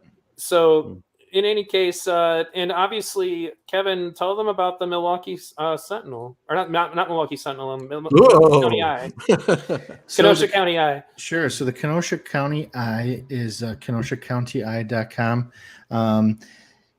I do not have a Facebook account. I'm banned for life. It's a badge of honor that I hold near and dear to my heart. But I am recently new to Twitter. So if you go to Twitter and type in Kevin Mathewson, 1T, Kenosha County Eye, or at Kenosha CTYI, and I will be tweeting live from the courtroom for the remainder of the trial. And you're not going to see me posting what happens in court, because everybody knows what's going on in court. I'm looking towards the, you know, non-public things, like, you know, the lead detective is the mayor's nephew, stuff like that is not being reported. That's what I do. So the Kenosha News is biased. They report things that are politically okay to report. I report everything. So in my final poll, guys, I'm asking the audience, do you feel that and this isn't about your personal opinion. This is about, like, you know, what your gut instinct is. The poll is, do you feel that the jury will say guilty, not guilty? Or is the issue too close to call, therefore you don't have an opinion because you're not sure? Feel free to answer that on our way out the door. Thanks again, everybody, for tuning in. Check out my website. I think, honestly, you guys should be subscribed to every channel that is on this stream. You know, and if you're not already, ring the bell. You know, find other ways, again, to spread the signal, guys, because the algorithm is not kind to stuff like this. The algorithm is kind to people feeding narratives. So, you know, take responsibility for that, because in many cases, you know, Tim Pool brings this up all the time, and he's actually got a lot of subscribers. You know, in many cases, people are never going to learn about any of the stuff that we're doing if it doesn't get shared, you know. And again, thanks everybody for coming on. It was great talking to you guys. It was a good conversation. And I look forward to seeing what's up, you know, and I guess, you know, I'll ask the panelists your answers, since you can't participate in the poll. Do you feel the jury's going to say guilty, not guilty, or, man, is it too close to call? I'll start with Johnny. I think, can we just choose hung jury instead of too close to call? Can somebody define hung jury for me? I feel stupid, but I don't know what that means. The jury simply refuses to come to a guilty or not guilty verdict. Jury decision has to be unanimous. So if there's like a holdout or something like that who just won't change their mind, that would be a hung jury. Well, okay, so that's your option. I'm leaning towards not guilty, especially now that we can defeat that picture. And I did talk to Shifarasi briefly on the phone and told him to be looking in his email box for my stuff and for other stuff that was sent. I did have some rude commenters say things to me like, did you record the conversation with the lawyer? Like, I need to prove to them. And I'm like, You're not on the stand. Yeah, that's what I'm going to do, guys. I'm going to record Shifarasi, you know, who I'm trying to establish, hey, would you please listen to me? Because I'm trying to help this kid, you know, and because I didn't record him, I made it up or something. And they also acted like, how did you get in touch with him? Like I was calling the president of the United States. I went to his website and got his damn phone number, you know, and he, now, mind you, the fact that I got him directly, I think was because I called him probably after they were closed, because he picked up the phone himself, and I didn't go to a secretary. But these people are public figures that you can call because clients have to be able to contact them. So it's not like I casted voodoo or something to be able to talk to this guy. And these guys, believe it or not, have clients other than Kyle. Right, exactly. I mean, I'd never heard of the guy before Kyle. So Bernooski, what's your take on the poll? Personally, I think he'll be found not guilty. The only thing, you never know with the jury, there could be some plant on the jury who's just going to be a holdout who might swing it to a hung jury. But in that instance, I think there's a possibility that the judge might direct a verdict or something like that. So I think Kyle's going to get off, and then after that, it's just what does he do to go after the media? And I can't wait to find out. God, I hope he owns the media. What are you thinking, Kevin? So juries are unpredictable, but what I can tell you that I would bet my life savings is one outcome that will not happen is Kyle will not be convicted. To convince 12 people that kid who was scared for his life committed murder, I believe is impossible. And I believe they knew it, but they charged him anyways. So if I had to guess, I would say there will be 2 or 3 people that just will not go along with the rest, and they'll argue. The judge will give what's called the dynamite instruction, which means you guys got to come up with a verdict, period. It's kind of like a bluff type of thing. But I am hoping and praying for a not guilty verdict, but I think it's more likely that it will be a hung jury, and then we'll see just how arrogant Mike Gravely is if he's going to recharge it or admit that he was wrong and say, no, I'm not going to. And by the way, what you will see is you will not see him saying, look, we can't prove it. What you'll say is, I'm sorry, you will not see him say, we made a mistake. What you'll say is, look, I think that Kyle is guilty of these crimes, but we just can't prove it. So he won't concede that what they did was wrong, but he will say something like, we can't prove it, and that'll be it. And that's just as good as a not guilty, because Kyle will be free and he will have no convictions on his record. All right. Well, the outcome of the poll with 39 votes out of 112 viewers, because everybody else did not seek to use their democratic right. Well, hey, it's a common election, right? Most people don't vote. So far, it's 67% not guilty, 23% too close to call, and 10% of guilty. So I just wanted to conclude with that and to say I will be streaming tomorrow. Usually as soon as it becomes available. I think that's usually 10 p.m. my time. As far as what time, I'm assuming it's going to be the same time that it's been every day, which is like 9 a.m. their time, 10 a.m. my time. And I will be streaming the whole thing. I take during the breaks. I usually, I go on and I either bring on like Checkmate or anybody that's available, or I play videos and entertain you guys. So, it's a marathon, that's for sure. I basically have been doing 8 or 9 hour streams a day for the last 2 weeks, which is rough because you get out of it and it's like you have a freaking hangover because they're so long. It doesn't help that enduring Binger is like, and it wouldn't be so bad if he was actually making some moves in the case. It's just most of the time you spend your mental energy going, why is he doing this? Why is he talking to this person? Why are we watching 20 minutes of this video? Like he opened up with that. I'm like, you just played a video of somebody walking around the protest, said nothing. I'm just, so you just waste so much time. It's like, Or when you let the video play for like 10 minutes of these looters pushing around a barrel saying, let's burn down the police department. Let's burn down the police department over and over. And he just let it play. I'm thinking, this is a prosecution witness. Are you kidding me? Right, for sure, guys. So that's it for me. I want to thank everybody for tuning in. If you haven't already, like, subscribe, ring the bell, do the same on the other streams that you are listening to this on. And I hope that you guys will join us for the stream. And I leave them available. I'm not taking them down, so they're always there. If you miss and you come in late, I promise it'll be worth your time. Thanks again for tuning in. Oh, one more thing, Johnny. One more thing. Phil Smith talked about Legal Bites having a really good take on that blurry video thing. The one on your channel is the best I've seen. And also go to Logical Checkmate. He has a great video on that thing as well. So I go ahead and watch Legal Bites, but you got to get those two in there as well. Okay, I'm done. Thanks, guys. Thanks All right, again, take guys. care. Thanks All right, again, bye. Kevin. Sure.